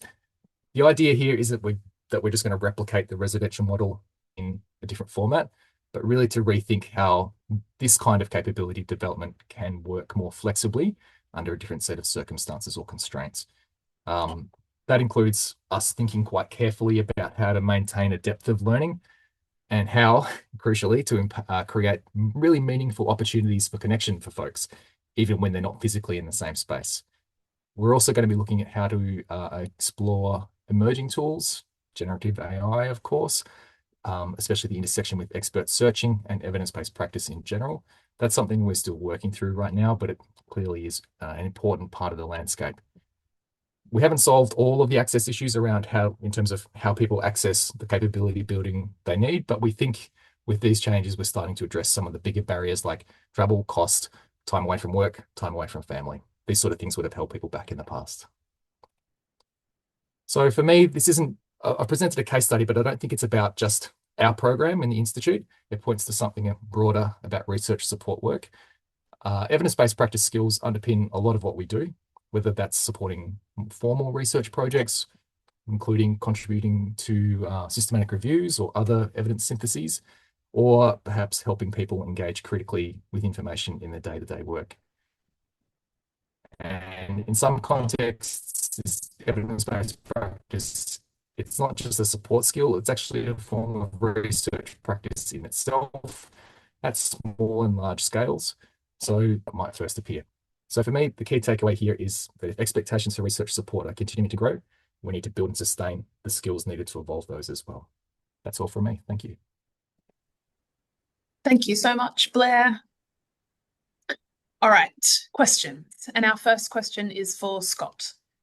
Do UTS researchers have a good record of understanding the benefits of ORCID IDs? Yes, I think so. So we implemented fairly early, and we took a bit of a novel approach where we went out to the deans first, deans and ADRs, and we told them that if they got their ORCID and promoted it within their faculty, we'd get them a mug with their ORCID on it. And that was surprisingly effective. They lost the mugs almost immediately because they didn't have their names on them. But ever since then, we've run an annual drive for ORCID where we take the current staff list and approach people directly through the symplectic integration, and it works well. Thanks a lot, Scott. Blair, given the changes and pressures on professional development, both cost and time, do you think this model could be adapted for other research support or library specializations? Yeah, I think so. I think we're not like trailblazers here. We're adapting what we've learned from other bits and pieces of online training and trying to make it work for our setting. So a really short answer is yes, absolutely. I should also say that there's lots of back channel and front channel in the chat conversation about how fantastic the program is that is run with an acronym that you must have to spell out. Is there a way that you say a blip blip? That's funny. That's actually been on my mind. We don't have an official quick way of saying it, so that's why I default to saying the Institute, because we can't yet agree on it's Ebly. Yeah, it's just not workable at this point. Love it. It's fun. So this question reiterates that we love the Institute. That's not what the question says. It says a blip blip. Yep. Do you think that researchers seem to understand less and less about the systematic type review process? Yeah, so this is, I'm sure 1,000 health librarians are all screaming in unison, yes, with this one. Across the Institute's history, this is something that participants and the tutors themselves keep bringing up, is that people have an idea of what a systematic review is, and they, in some cases, feel pressure that they need to do a systematic review. What they're actually trying to do doesn't always match up with the systematic review. In other words, there's a better way to answer the question or do the work that they're trying to do. And there is a way to do a systematic review and do it well and be rigorous with the method.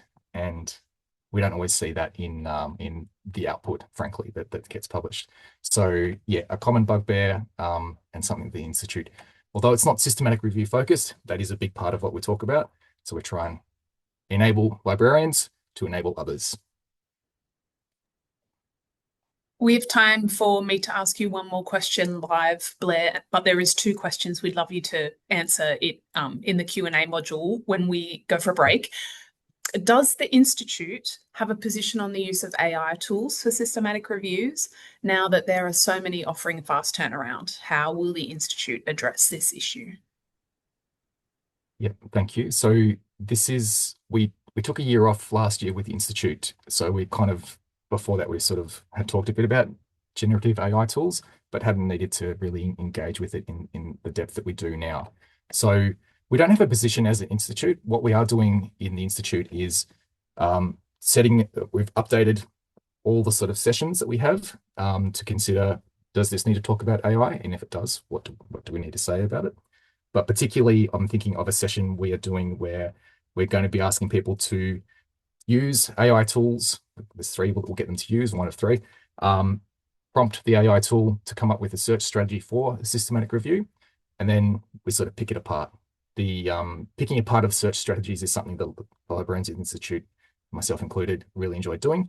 So this is going to be another way to get into that, but engage a bit more deeply around, okay, so why is it doing the AI tool? Why is it giving it like this? What sort of things are behind it? So moving beyond, I guess, a critique of a search strategy to understanding the constraints and limitations of the AI tools as a group, and also encouraging people or asking people to share what experience they're seeing in their workplaces when it comes to people coming in with, hey, I've done this in AI. What do you think? Is it ready to go? And how they sort of grapple with those sort of things. Librarians and the critical and contemporary literacies. Thanks so much, Blair. There's one more question for you to type an answer to. Thank you very much for your and Scott's presentations today. They were fantastic. We're going to have another 5-minute break, folks. So we'll see you back at 2:05, which is actually 6 minutes, but see you then.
Welcome back, everyone.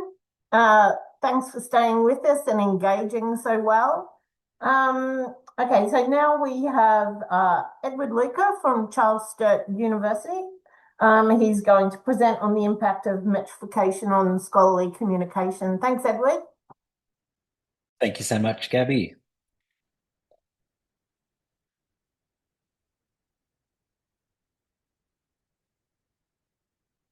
All right, hopefully you can see that. We can. It's wonderful to be part of, thank you, of Research Support Community Day this year. So the presentation I'm going to give today is titled The Impact of Metrification on Scholarly Communication. I'd like to begin by acknowledging the traditional owners of the lands on which I'm coming to you from. It's the lands of the Wiradjuri people here in Bathurst in central West New South Wales.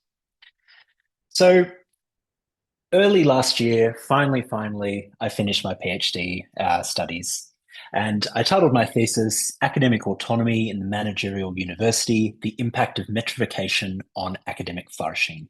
When I use the term metrification, I'm referring to any form of research metrics or research assessment.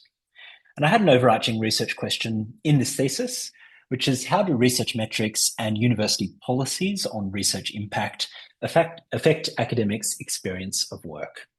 And so in this presentation, I'm going to assume a certain level of familiarity with research metrics, given this audience. In terms of my research approach and my primary data collection, it took the form of a comparative case study. I had two case universities. I'm using pseudonyms for this presentation, Heritage University and Young University, two universities in Australia, and I specifically focused on the business schools within these two universities. So I did a document analysis, a bit of desktop research, looking at things like institutional strategies, policies and reports related to research and academic performance measurement. And I also conducted interviews with academics from both institutions across various career stages and disciplines within the business school.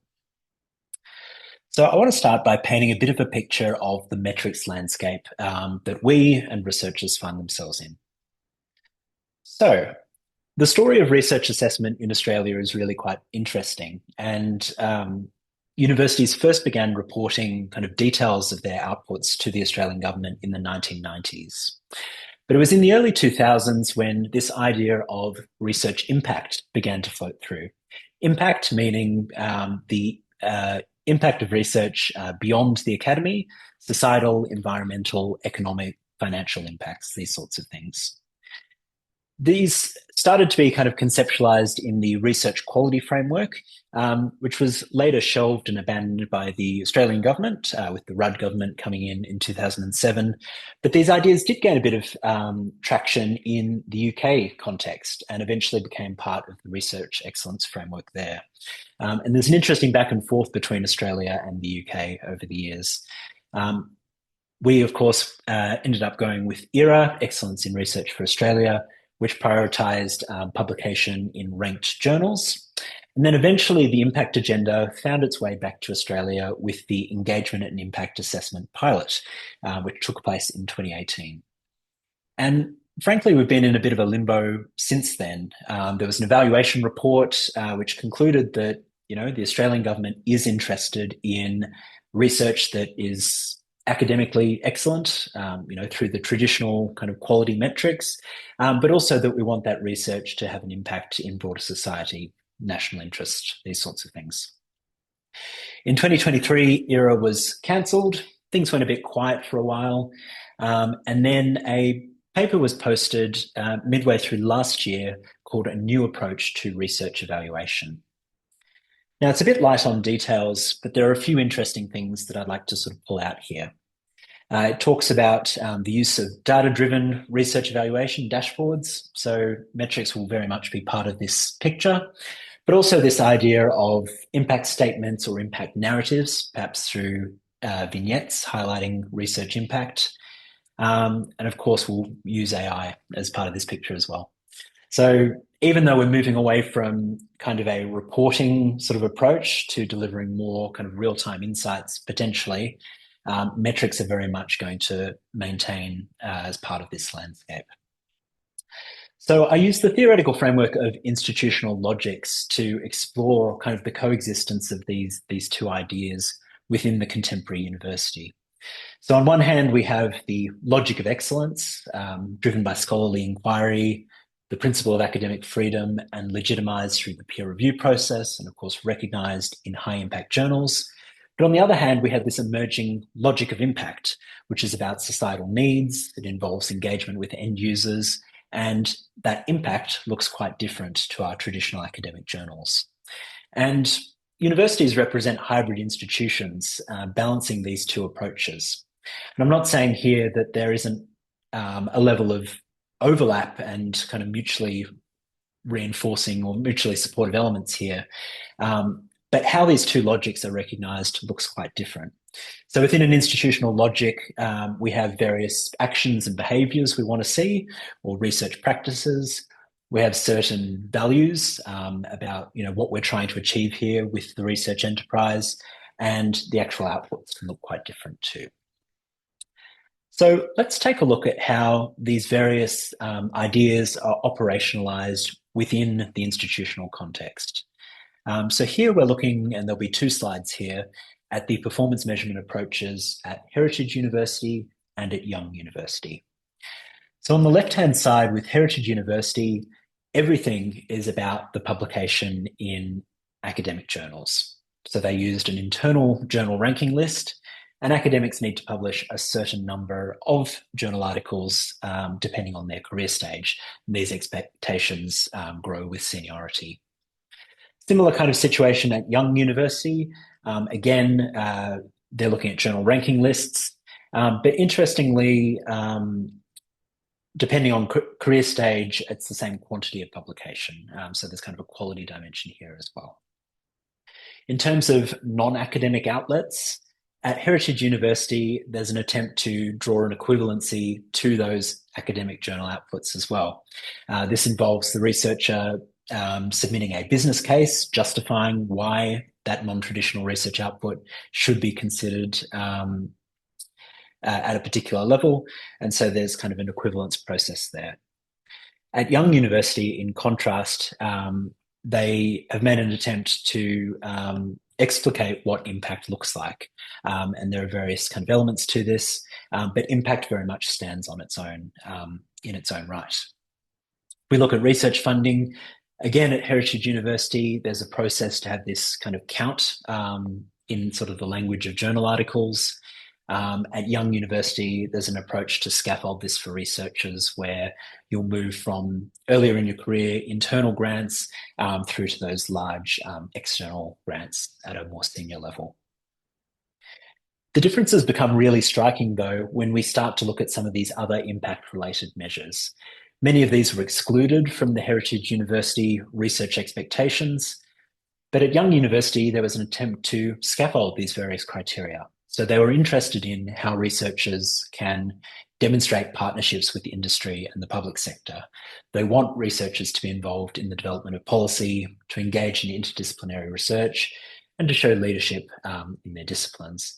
So a lot more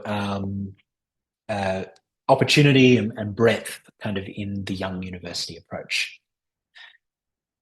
So now I want to turn to looking at some of the data with some participant quotes. So very quickly, I use HU and YU to represent the university. And then I've also got their career stage represented there as well. So what are some of the effects of this performance measurement approach?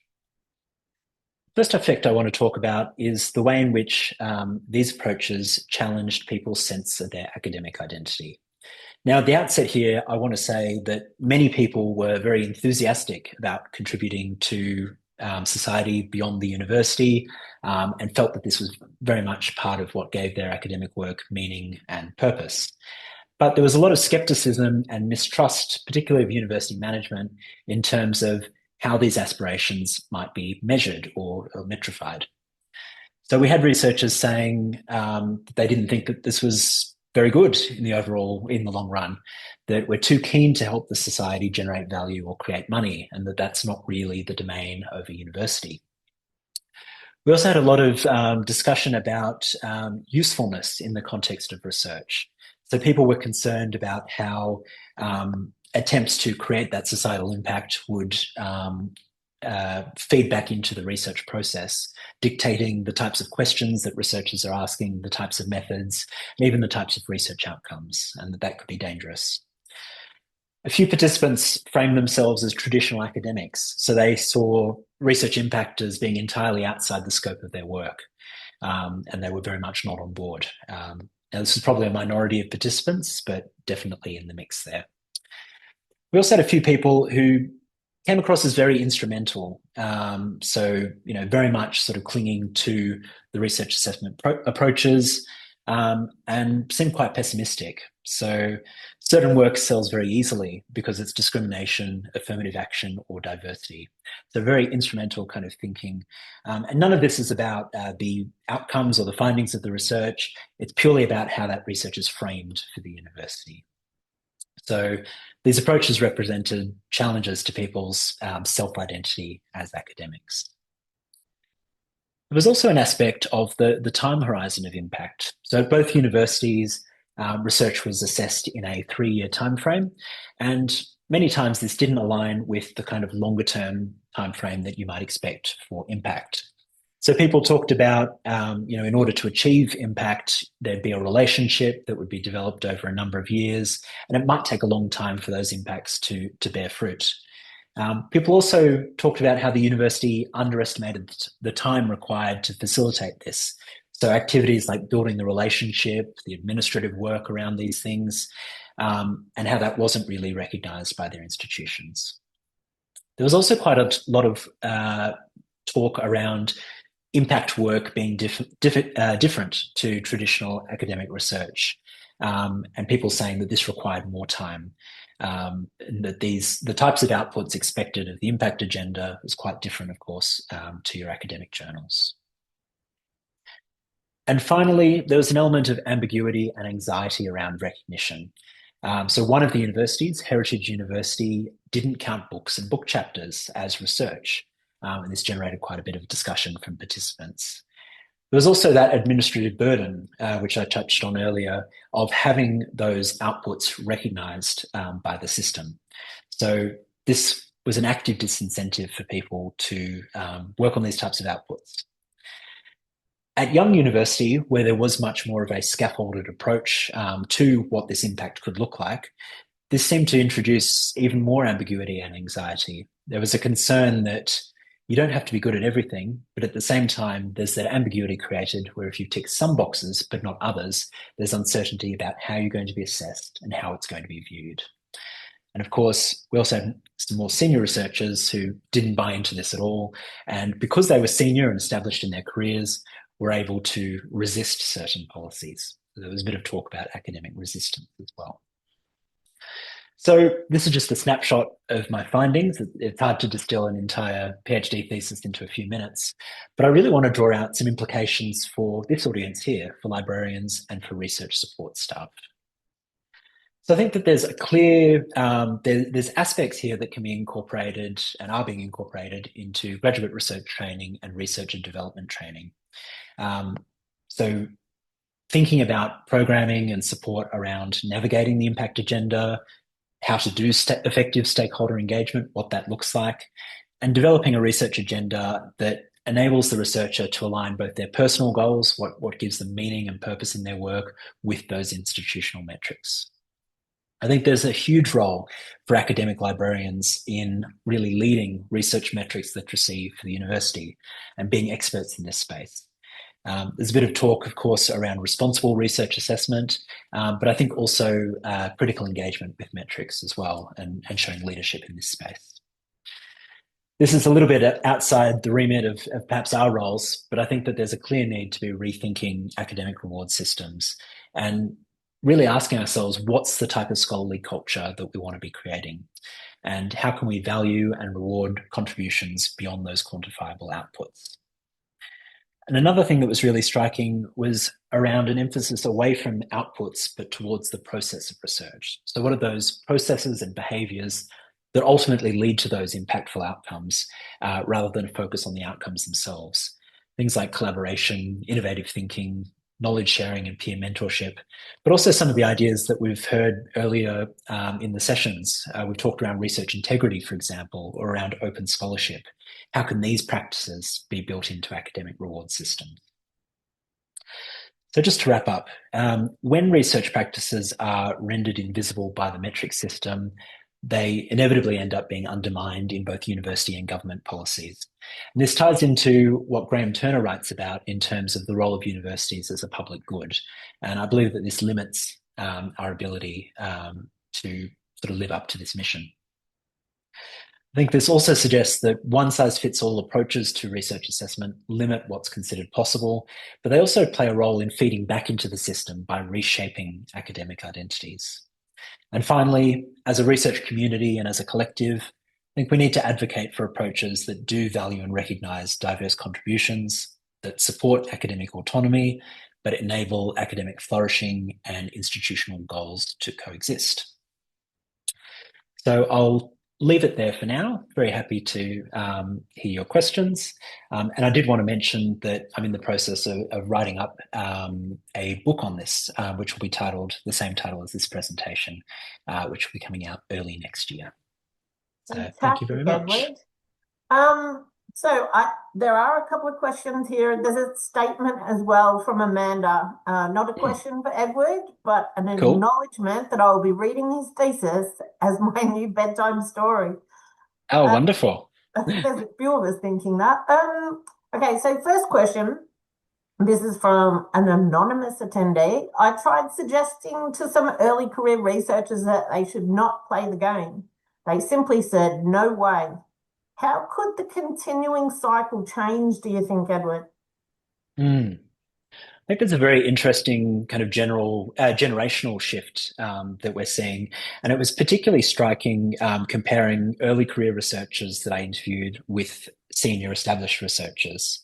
It seemed as though the ECRs were much more likely to buy into these research assessment approaches. And I think part of this comes down to this very much being part of the landscape that you're enculturated into as an ECR. You haven't seen changes over the last 10, 20 years, and particularly I think the effects of workload intensification, where there is just so much pressure today around these measurable outcomes.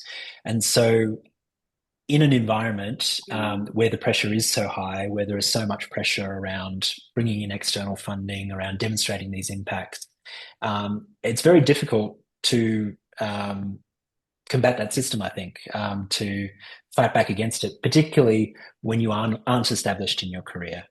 And it could be that by the time you do become established in your career, maybe you've forgotten what what you were trying to rebel against in the first place. So I think it's difficult, but there's definitely a generational shift that I saw in the interview data.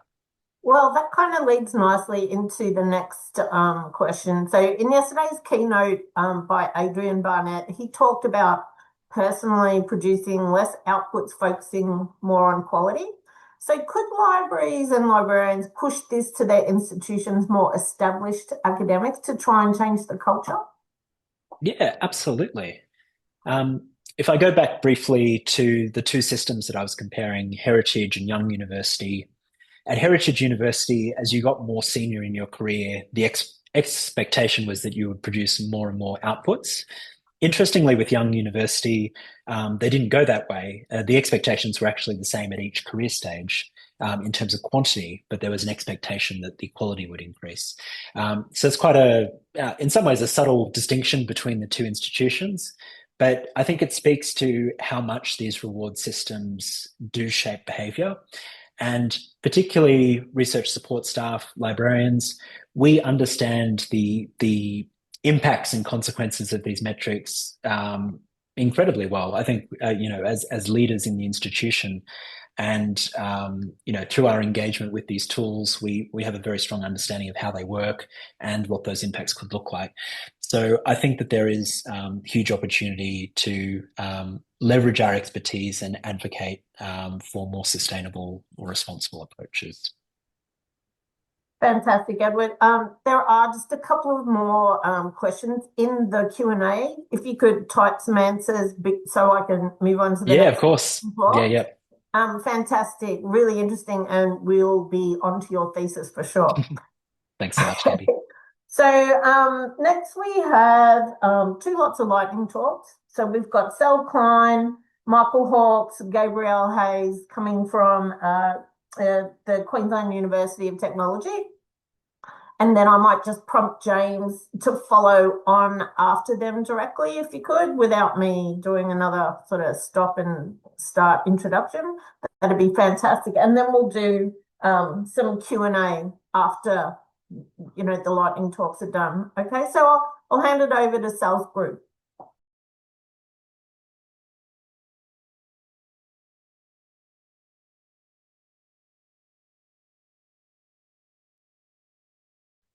Okay, can everyone hear me okay? And can you see my screen? We can see the screen, you just need to put it in presentation mode. Oh, that didn't get done. Let's try again. There we go. All right. Thank you very much. Good afternoon. My name is Gabrielle Hayes, and I'm presenting today on behalf of the QUT Library Science Liaison Team about our project, which is called From Assessment to Impact, How Open Publishing Elevates Undergraduate Research. So in the next 5 minutes, you'll hear from me and my colleague Sal Kleine from QUT Office of Scholarly Communication. I would like to start by acknowledging the traditional owners of the lands where I am today and say thank you to the Turrbal and Yagara for caring for and managing the lands for thousands of years, the lands where QUT now stands and on which I now work and learn on. I pay respects to their elders, laws, customs and creation spirits, and I recognise these lands have always been places of teaching, research and learning. For most undergraduates, their research disappears once it's marked. Today, we'll show you how we instead gave that work visibility and longevity by publishing it. Each year, the QUT Faculty of Science librarians support the Vacation Research Experience Scheme, or VRES for short, which places high-performing undergraduates into real research teams over the summer. Under supervision, they work in the field, run experiments, and contribute to ongoing research projects. And the library team offers them the same individual support as any QUT researcher. At the end, students present posters and abstracts at a conference day. And having worked closely with them, we've seen the depth and the quality and of their research outputs, real data, valuable findings and significant effort. And we recognised there was an opportunity to ensure that this work doesn't simply disappear once the conference and VRES is over. So after exploring different ideas, we landed on using Pressbook software to publish an ebook of the VRES research that you see on screen there. So playing quickly on screen is a preview inside the ebook that we published as a result of the project called QUT Faculty of Science Vacation Research Experience Scheme 2024-2025. So after conference day, we gathered the student outputs. We worked with QUT Open Text on the copyright and permissions and used Pressbooks to compile and edit the projects into an ebook. The benefits are many. The students become published authors with discoverable, citable, open access work that supports employability and their research skill development. The supervisors gain visibility for the often unseen work, mentoring and supervising within the VRES program. The faculty and the university can publicly showcase really high quality undergraduate research. And the library team, which is myself, Michael Hawks and Anne-Marie Graham, we had the opportunity to innovate, to build some new skills and deliver something tangible to support research within our faculty. So far we've got 3 VRES ebooks have now been published. One more currently is in press as other faculty library teams have joined us in this publishing work. So how do we move undergraduate research from assessment to publication? Our open publishing service, QUT Open Text, supports staff to create, adopt or adapt Creative Commons licensed open educational resources within that Pressbooks platform. In terms of the process, VRes is a little different from our standard publishing workflow. Typically, our authors submit a proposal to the open text team and then they manage their own content in Pressbooks. But with VRes, the liaison librarians initiate the project, as you've heard, and they work with the students to compile the abstracts and posters. They manage the publishing agreements and they liaise with the other stakeholders, including the heads of school, to get necessary approvals. Once the content is in the Pressbook, OpenText does quality assurance, reviews copyright, and runs accessibility checks using the WAVE tool. Each student's chapter is assigned an individual DOI, and the published book is then added to the QUT library catalogue and deposited with the National e-Deposit Service. This approach is consistent across all faculties involved in VRes, making it a scalable and sustainable way to deliver high quality, openly available and discoverable resources supporting teaching, learning and research. So I'll just finish with a few takeaways from the VRes work. First, one idea really can grow into something bigger, and what starts as a single project can become an ongoing sustainable program. Second, libraries have a critical role to play here. We're not just supporting access, we're actively enabling creation and publication. Third, even small-scale publishing models can make a difference. And with support across the whole library, this model can have real impact for both students and staff. And importantly, for our VRes students, open publishing shifts assessment into something more meaningful. It turns their outputs into authentic research engagement. Students aren't just submitting an assignment, they're contributing to knowledge and joining the scholarly community, and that's the real value of this work. Thank you.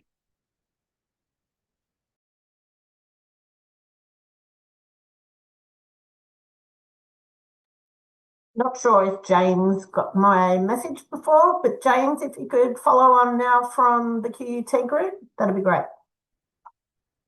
Cool, thank you. Yeah, give me 1 second.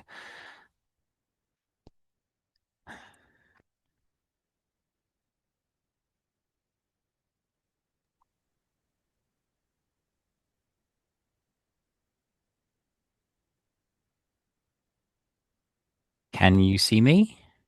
We can see your presentation. We can't see your face. Okay, is that all right? Sure. Oh, no, yeah, it is. Let's see if this works. Sorry, it's a little bit, this camera is a little bit weird. There we go. All good. Cool. All good? Happy? Yes. Fantastic. Right. Yeah, my name's James Savage and I work at SIT down in Invercargill at the bottom of New Zealand. Let's get straight into it. SIT being a vocational tertiary institute, we have a lot of staff coming from vocational and industry backgrounds rather than straight academic backgrounds. And as a result, that means we have quite a high fraction of emerging researchers. And this topic that I'm talking about today, predatory conferences, are something that those emerging researchers are a little bit more vulnerable to than some of our more senior researchers. And thus I tend to deal with quite a few queries from staff each year and have to direct them away from potentially predatory conferences. So I thought it'd be fun to talk about that experience at the Research Support Community Day. Thank you everyone for listening to me. So what are predatory conferences? Well, they're not fake in the sense they do run in some sense. They generally just as a Zoom call, but they do take place. But they're academic conferences or meetings that aren't in fact doing what they need to be a legitimate conference. So usually they perform minimum editorial or peer review of abstracts.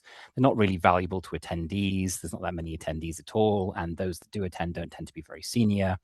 And generally, they're being run to make money for some organizing entity. Most organizing entities for predatory conferences run a lot of them, and they make as much money as they can from each one, so they offer very little to attendees. And for really senior researchers, sometimes they're surprised that anyone would ever fall for and go to one of these conferences. But actually, their websites can be quite convincing at first glance, especially for those that aren't used to going to conferences. A lot of our professional background staff, are told once they've started their academic roles, they need to be publishing and they need to be starting to attend academic events. And they don't know what they're supposed to look like And so they Google and they find one online, and not knowing any better, they sometimes will sign up for them and pay money and then only realize afterwards that this is actually not somewhere they should be attending. So what's some good ways to recognize predatory conferences? There's some general features. They will always be online or hybrid. They will usually cover a very, very broad topic, not a very specialized one. The conference venue will, for some reason, nearly always be a hotel, or it will be hard to determine what the conference venue is at all. The abstract submission deadlines tend to be very close to the event. And of course, the registration fees will be non-refundable, or if you're very lucky, refundable for credit to go towards another one of these conferences. Occasionally you get slightly different ones that are more marketed as a junket in terms of the destination being attractive, but usually they're just trying to get people into these online events. If you look at the website, they generally have generic content, so it can be reused in as many different conferences as possible. You won't see any keynote speakers confirmed, but there may be some listed from previous events. There'll be no professional associations listed as supporting, only generic, like this is Scopus indexed, things like that. And if you've managed to find the organization's homepage, you'll find lots of other conferences in different fields, often co-located with the same event. So let's take an example. Scholars Forum, an organization that you, until recently, were able to find online very easily, offering lots and lots of conferences. This is a screenshot from their scientific agenda page from one of their conferences. And you'll note there is nothing specific to the conference field in the schedule or indeed anywhere else. And that poor delegate probably doesn't even know his picture is on there, if he even exists at all, just talks about Scholars Forum in general, not about this event specifically. You'll notice still occasionally there's some spelling or sort of grammatical errors here. I like the subscribers in the top corner. This was actually a screenshot from this conference, the International Conference on Military Culture and War Strategies from 2024, intended to be held in Dunedin, New Zealand. I want you to pay attention to the title, the date, and the venue there. Notice there are no professional associations associated with this conference. And if you look on their website, you could also find the International Conference on Mathematical and Computational Sciences, a different conference, the same date, in the same location, and indeed even the same text, except for the bits that are highlighted so they can be easily replaced. Nice of them to highlight those texts so you can pick out the fact that they've just been auto-replaced. If you look at the conference venue for both of these events, you find that it's to be held on Backpackers in Dunedin. And on 5 days before the event, this had not been booked. I know that because I called On Top Backpackers just to ask if they happened to be holding a military war strategies conference at their backpackers in the next few days. Now, if you find the homepage of one of these conferences, usually you can figure out they're a scam organization pretty quickly because they host many in unlikely locations. I found this one hosted in Gaza City, this one in Odessa, and this one in Mogadishu, Somalia. Probably not the best place to hold your forensic analytical chemistry conference. And they are extremely numerous these days, these organizations. Scholars Forum is now defunct, which is why I feel super happy talking about them like this. But there are countless others, and it seems like more appear every year. And often they do vanish and then reappear with a new name, but offering exactly the same kind of stuff. And I have noticed a worrying trend of AI tools now helping them to create less generic content on their websites. So here's another example.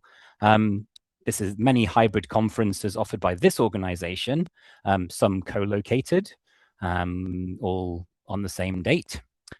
Very similar home pages for each one. This organization is still extant, in fact.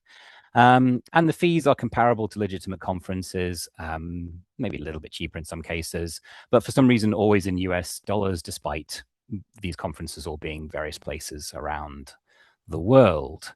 And looking at those previous pages, you know, this seemed very familiar to me when I found this organization. So I found one of the photos on their website. I presume this was all the people who actually showed up in person to one of their hybrid conferences, and noticed that perhaps this logo might be photoshopped. And oh, what's that hiding behind the thing at the bottom? is that the Scholars Forum logo that they've just reused for their newly named organization.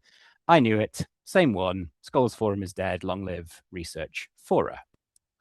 Yeah, and that's about it, since this is a lightning talk. I just wanted to reiterate, these conferences are common and they're very convincing to emerging academics. You can identify them by their generic content and broad scope, but AI is making this harder. And it's good to direct researchers to more senior colleagues in their field for conference recommendations. So thank you for listening, everyone. And if anyone wants to read any more about this, there's a few interesting papers from the last few years on predatory conferences that I had a quick look over before giving the talk. And thank you. Awesome, James. Thank you. Okay, so now we're going to move on to Jackie Randles from UTS, University of Technology, Sydney, doing her lightning talk on ResHub, building a connected and engaged research culture at UTS. Thanks, Jackie. Thank you. Thanks, everybody. And I'd like to acknowledge the Gadigal people of the Eora Nation on whose lands we meet today. And I'm having trouble sharing my screen, which is very depressing. There's something going on with my computer, which won't allow me to do it. I wonder if I can share it with someone else. Could I share it? I'm going to share it with Ria. Yeah. Ria, I'm just going to share my screen with you. My slides with you. Sorry. I've just ended up with slides that I can't share for some reason. All good. Oh. I'm sorry about this, everybody. Ria, I'm going to email them to you. They were working fine before, but just when I was going to do it, they stopped working. Okay, Ria, slides are coming through now, if you wouldn't mind sharing them for me. Is that okay? Yeah, and she's standing by, and we just need Emily to promote Ria back to a panelist because sorry about this, everybody. No, this is the worst. It's fine, Jackie. We're all library people, pretty much. We all know how stuff goes. Yeah, okay, thank you. Well, what I want to talk about today is how we're using storytelling as a practical tool for capability and connection at UTS. As all of us know, and as Scott mentioned earlier, universities invest so much in research support in so many ways, yet academics, researchers and professional staff often struggle to find the right information at the right time. Now, at UTS over many years, research support existed in many different places. The library, faculties, in SharePoint sites that nobody could find. There were far too many SharePoints and you couldn't see them, and people were unsure where to get the information. So that's the problem, Ria, if we just scroll down to slide 3. And so it was really hard for people to find what they needed, when they needed it, and that's why ResHub was set up. Next slide, please. The Research Excellence and Support Hub. So this is a platform that was set up to be the front door to research at UTS. It hosts a website, events, spaces for meetings and research events, and in the last 2 years we've added storytelling to the mix. The idea is that through ResHub you can find the support you need when you need it, and the whole strategy is designed to make research support more visible, more connected and practical, easy to use. And this has been helping researchers and professional staff not only find what they need, but also find each other. As I mentioned, the website was originally built as a digital platform linking to the appropriate SharePoint sites or teams that could help you. And we added a blog function 2 years ago. And since then, our team of 2 has used stories to really boost engagement with research office services and library services and graduate research school services across the uni. And this has led to much more visibility for and engagement with the programs, research tools and people that we have here at UTS who can help researchers strengthen their capability and connection across the uni. So on to the next slide. There are three principles that underpin how we deliver it. The first is connection as infrastructure. So basically, it's all about connecting, widely promoting ResHub through all the internal and external channels we have access to, so that everybody knows that we're here to help. We have venues, we have a self-recording video studio. My team can help with event delivery, and every event that we host in ResHub becomes a content opportunity. So we can write stories, share them across internal and external panels, and really help promote what everybody does to help researchers create more impact, and also to help professional staff not only do their jobs, but be recognised for the valuable support that they give to the research efforts at UTS. Next, please. The next principle is collaboration by design. So it's all about bringing people from across the university together regularly. We want people to come and meet others from different pockets of the university, and through our internal grant funds, we try and promote connected research culture. So there's a lot of opportunities for collaborative research funding to help build those cross-disciplinary relationships. And our team, in helping people deliver whatever it is they need to deliver in our spaces, we build really trusted relationships with people. And because we come across so many people through the ResHub, we can introduce people with similar aspirations to each other. Next, please. I'd like to talk about the Research Cafe that was set up about 18 months ago. It's a fortnightly informal coming together. Everybody's invited. You don't have to book, you can just drop in, and we make the invitation available as a standing calendar invitation. So it's really easy to just pop by if you happen to be around every second Wednesday. And there we have 3 or 4 lightning presentations, a bit like now. We serve tea, coffee and pastries, and people can meet each other. And it really works so well. We always have the Pro Vice Chancellor Research or a host standing in for her there. You can access senior academic staff, you can get a decision accelerated, and you can also get to meet the research office teams who are there to help. So it really builds connection. And we also, again, use that opportunity for storytelling, and we write up stories about people and share them. So again, that helps people in a very efficient way share a little snippet of what they're interested in. And then we link on to where you can find out more about that researcher, where there might be a professional development opportunity that might help you emulate some of the impactful practices that the researcher has shared, and what else is coming up on the horizon. Next, please. So the final principle is the idea of building research culture through stories. So ResHub's all about connecting and learning. Everything we do leads to an action you can take to build capability. We do have a research outcomes capability framework that's been revised at the moment, and we really want to be showing by example how different researchers at different stages of their careers build impact, and how you can do it too. So just finally, next slide please. What do we see as a result of these efforts? Well, we collect the standard data that everybody collects on engagement, metrics, and that kind of thing. We're seeing increased engagement steadily rise through the website. If you could just show the next 2 slides. And through LinkedIn. These will be shared later, I'm sure. But then finally, it's building that sense of helpfulness that people across, yes, that slide with the comments, please.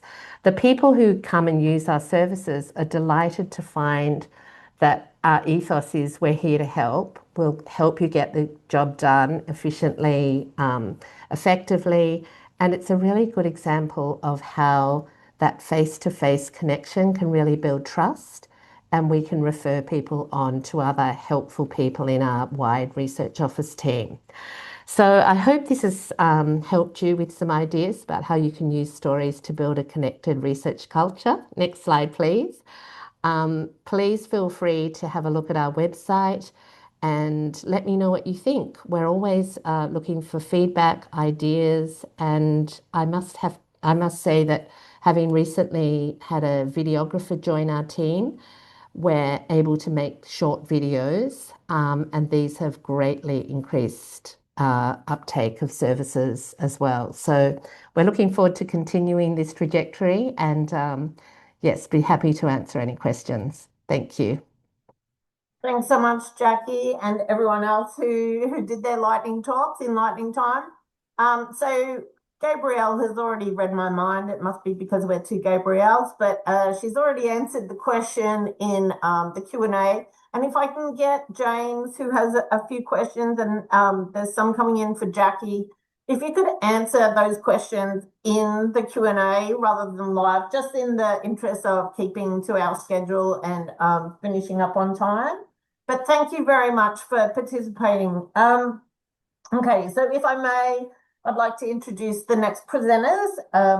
So there's Huong Fan from RMIT and Tristan Batten, his colleague. Sorry, Huong, her colleague. The presentation is titled The RMIT Library's Collaborative Approach to HDR Support. Thanks very much.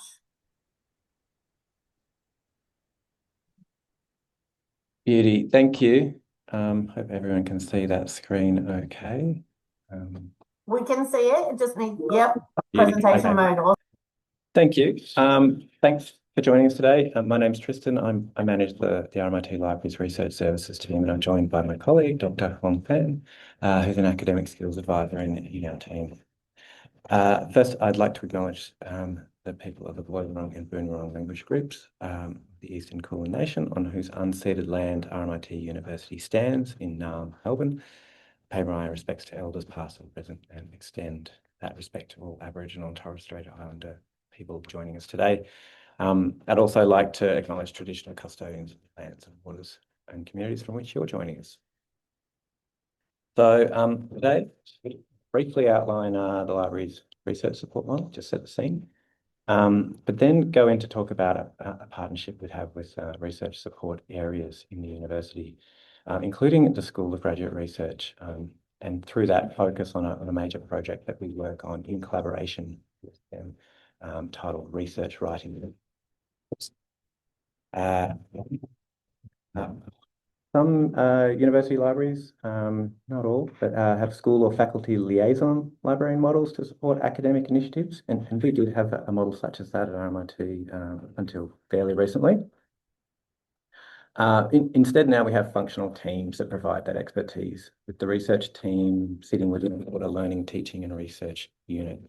And alongside this, we also have business partners, packages, products.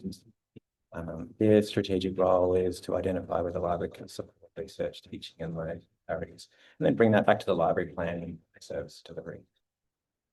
And within our team, we have research librarians who support areas like literature searching, evidence synthesis approaches, publishing, open access, research visibility, and we also manage the institutional open access research repository and provide research data support. Where Huong fits in here is our group of academic skills advisors. So many universities, most all, offer academic skills support, sometimes within the library. Often that tends to focus on supporting coursework students. We do have academic skills support for coursework students within the RMIT Library. They're situated within our learning team, but we also actually have a separate team of academic skills advisors, or ASAs, and they're embedded in the research team, and they focus exclusively on supporting researchers and library research students. Their work is grounded in research and writing pedagogy. They work collaboratively with researchers to develop research writing communication skills, which includes support for thesis writing and writing for publication, and communicating to different audiences. The focus is to build capacity so that researchers develop skills they can develop throughout their career. For this model, lets us align our services to different parts of the research lifecycle. So a librarian might go in and support someone with publication strategy, identifying suitable journals, whereas an academic skills advisor could support the aspects of writing for publication or effective communication. So it can give an HDR student in particular a coordinated and complementary support across their research project. And partnerships. We do like to partner with a range of stakeholders across the university, colleges, schools, research centres. So a major and most significant partnership really is with the School of Graduate Research, who lead the university's doctoral training and development activities. We work quite closely with them in supporting candidates, jointly planning and developing training, and we do that through a suite of training workshops called Research Plus.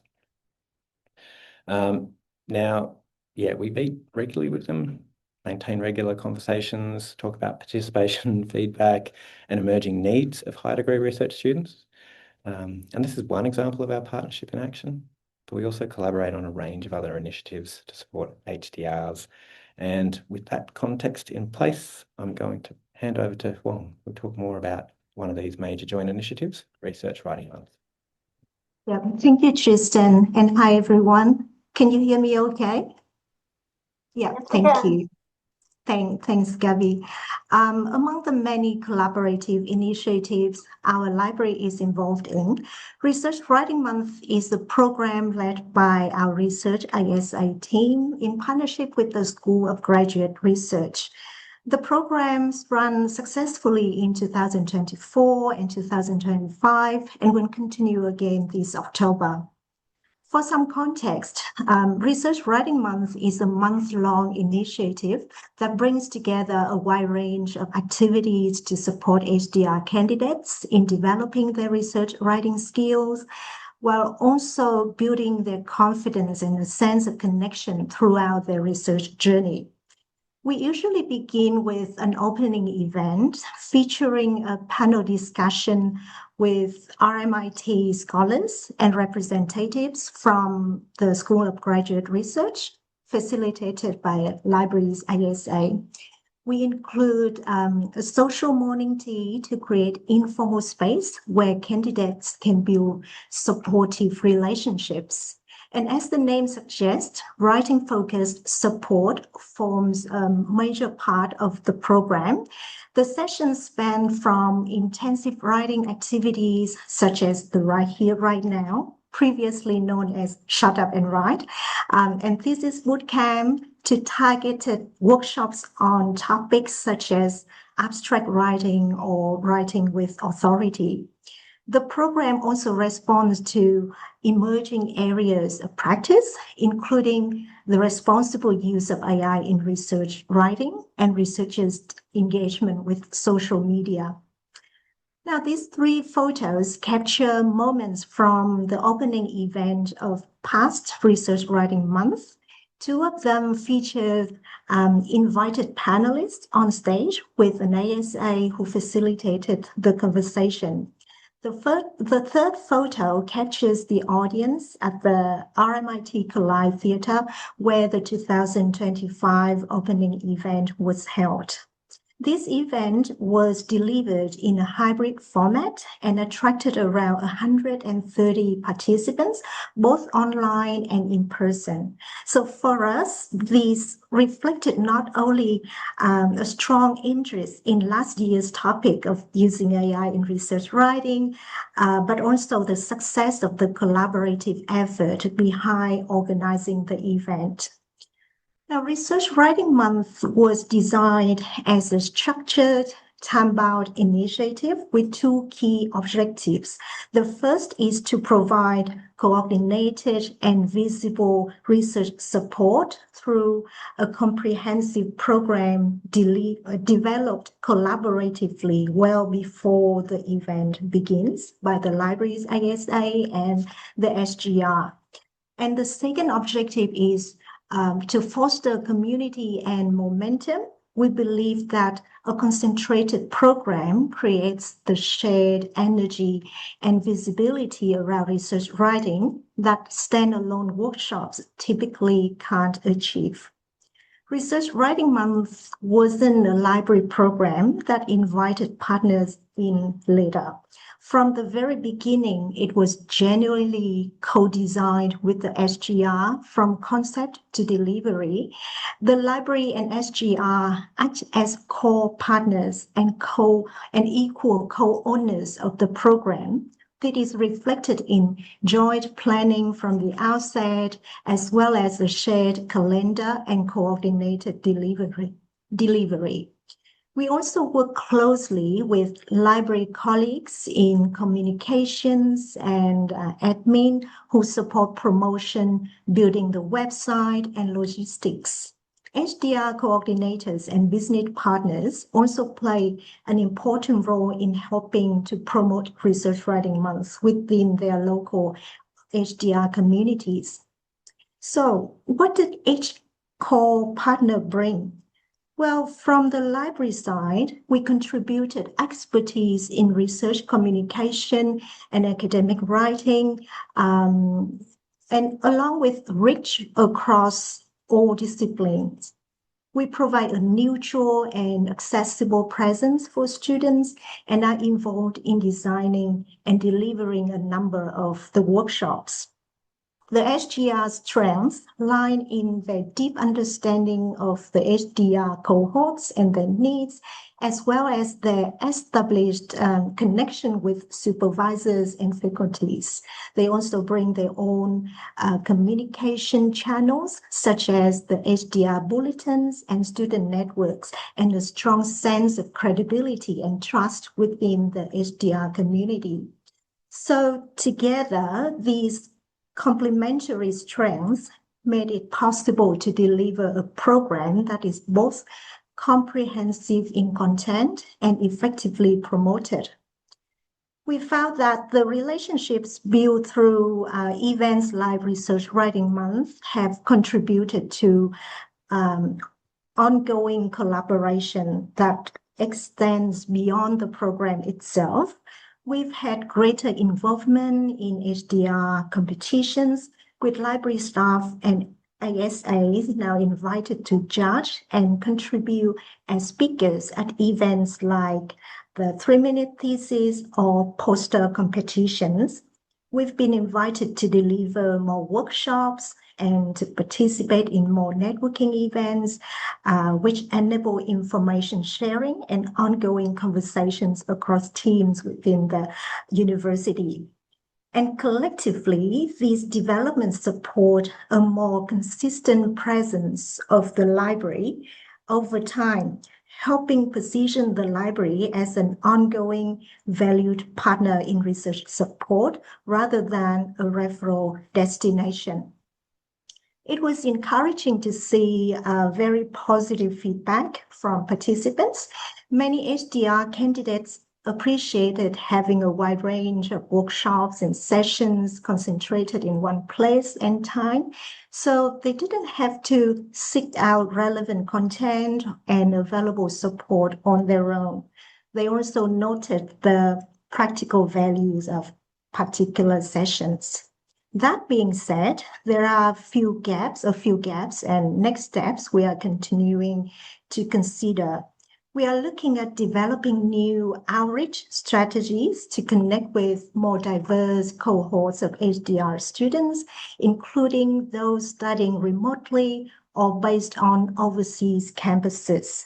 In the past years, we've noticed a challenge in scheduling and alignment with HDR milestone periods across the university. So as we think about reaching a broader and more diverse HDR cohort, we are also aware that increased inclusivity can make scheduling even more complex.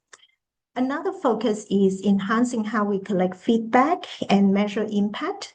There is an opportunity to develop more consistent approaches to understand Research Writing Month's reach, outcomes, and longer-term influence. And we are also exploring the idea of certificates or other forms of recognition to further encourage future engagement.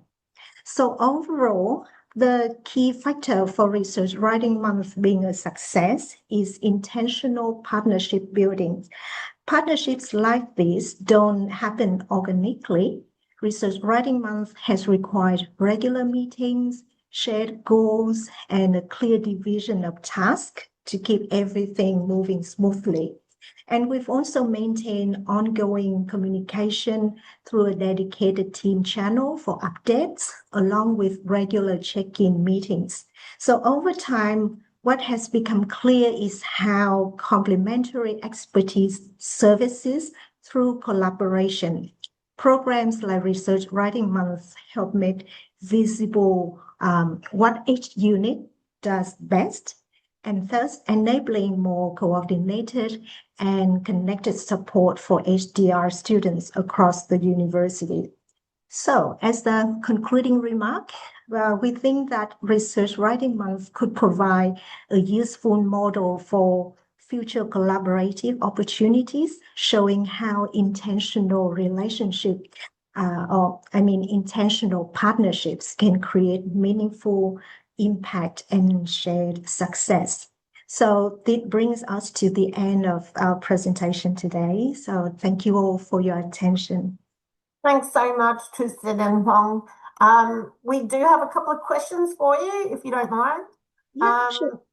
So there's two that are kind of related about EFT. So someone is saying, Tristan, can you provide the EFT of library staffing or for researcher support? But in this sort of similar vein, there's a question here about, I think we all want academic skills advisors. What a fantastic idea. Were the positions extra, or was there room in the EFT? Bit of everything. We had historically a few years ago we had a library restructure, and through that also incorporated some an academic skills advisor who was external to the library who came in. That was one position, they proved to be quite successful in that, or very popular. We were able to advocate for another position to support them, and through a series of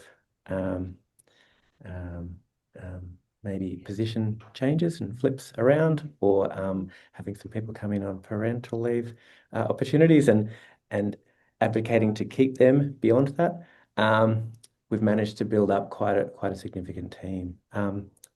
I would say that just across that broader learning, teaching, research team that we have, there are times that we work across those as well. So where our learning colleagues require some support, our research-focused ASAs will go over and move over there for short periods, maybe to support projects, and vice versa. Well, yeah. That sort of addresses one of the other questions here about how do you maintain the partnership between the two groups, particularly if you have staff changes. Yep. So often, internal secondment opportunities or cross-unit opportunities where we might, while we have those broader teams that are focused, we also do recognise skills that our colleagues have across other areas and often bring them in on other project work as well. And that's a good way of maintaining some internal communication and collaboration. And in our case in particular, it gives us an opportunity to see some staff work in our team at times who may then actually move over to a role more permanently within our team, which has happened quite frequently. And just to wrap up with a final question, so what difference did embedding academic skills advisors within the library make that would have been harder to achieve through a looser partnership model? Yeah, I'll let Huong take that. All right, thank you, Tristan. Well, so I think that the HDR journey is long, right? And the challenges students face shift across that time. So a librarian alone can speak confidently to some of those moments, particularly around information, publishing, and research visibility. But the writing, argumentation, and academic identity challenges that sit at the heart of HDR candidature may fall outside their core expertise. So with the ISA in the library, and the student contact the library for support, so they can have someone, they can always have someone to support them, and they don't have to navigate multiple support notes in the library. So I hope that answers the question. Thanks so much for both your contributions. We're going to move now to a bit of a wrap up for the day. We're sort of on time, more or less. But just on behalf of Monash, I'd just like to thank everyone for their contributions across the 3 days. The cooperation, the willingness to be ready when we wanted to promote you to panelists, that was fantastic. And I want to thank all the attendees as well for engaging in questions and chat as well. So I'm going to pass on to the chair, Jayshree Mamtora, to wrap this up. Thank you very much, Gabby. So that brings us to the end of a very full and really quite inspirational 3 days of Research Support Community Day 2026. And I have to thank all our many presenters for helping make our event such a great success. And there was 36 presenters in total over the 3 days, and together they delivered 24 presentations, including the 3 presentations, one on each date, the 3 keynote presentations. And they represented a wide variety of different institutions from right across Australia and New Zealand. So it was wonderful to have you all. Thank you so much. You covered a great range of topics, from all things open on day 1 to all things AI on day 2. And today we had Professor O'Sullivan speak to Indigenous Data Sovereignty and citational justice, and as well as we've had presentations on research metrics and training and support. The recordings of all the presentations from the 3 days will be available from our YouTube channel very soon, and we'll be sure to let you know as soon as that happens. We'll send out emails to all of those of you who presented as well as attended. So that leaves me to say a few thanks. First of all, a big thank you again to Monash University and the wonderful team of Gabby Lamb. Are you there, Gabby? I am. Very good. Anna Stokes and Emily Hammond for hosting the event and for all their hard work behind the scenes over the last 3 days. So thank you very much. The rest of us as committee members, we're also grateful to our own institutions for the time in organizing this event, and we started planning well early in the year in January. So in addition to the Monash team, our committee comprised Samantha Hutchinson from University of Wollongong, and she just had to leave, unfortunately, so isn't there to give you a wave. Ria Hamlet from University of Technology, Sydney. Fiona Russell from Deakin University. Donna Coventry from Auckland University of Technology. And myself, Jayshree Mamtora from James Cook University. And a big thank you to all of you, the attendees, for joining us over the 3 days. We really hope that you got a huge amount out of the presentations. And I know I personally will certainly be going back to the recordings of many of them and sharing them with my team as a means of PD. We'd love your feedback on the event, so would appreciate you taking a moment to complete the evaluation form. Tell us what you thought, whether you have any suggestions for topics for next year. And there's a link being placed in chat right now to the evaluation form. We'll also be following up with a link for feedback from our presenters to assess their experiences.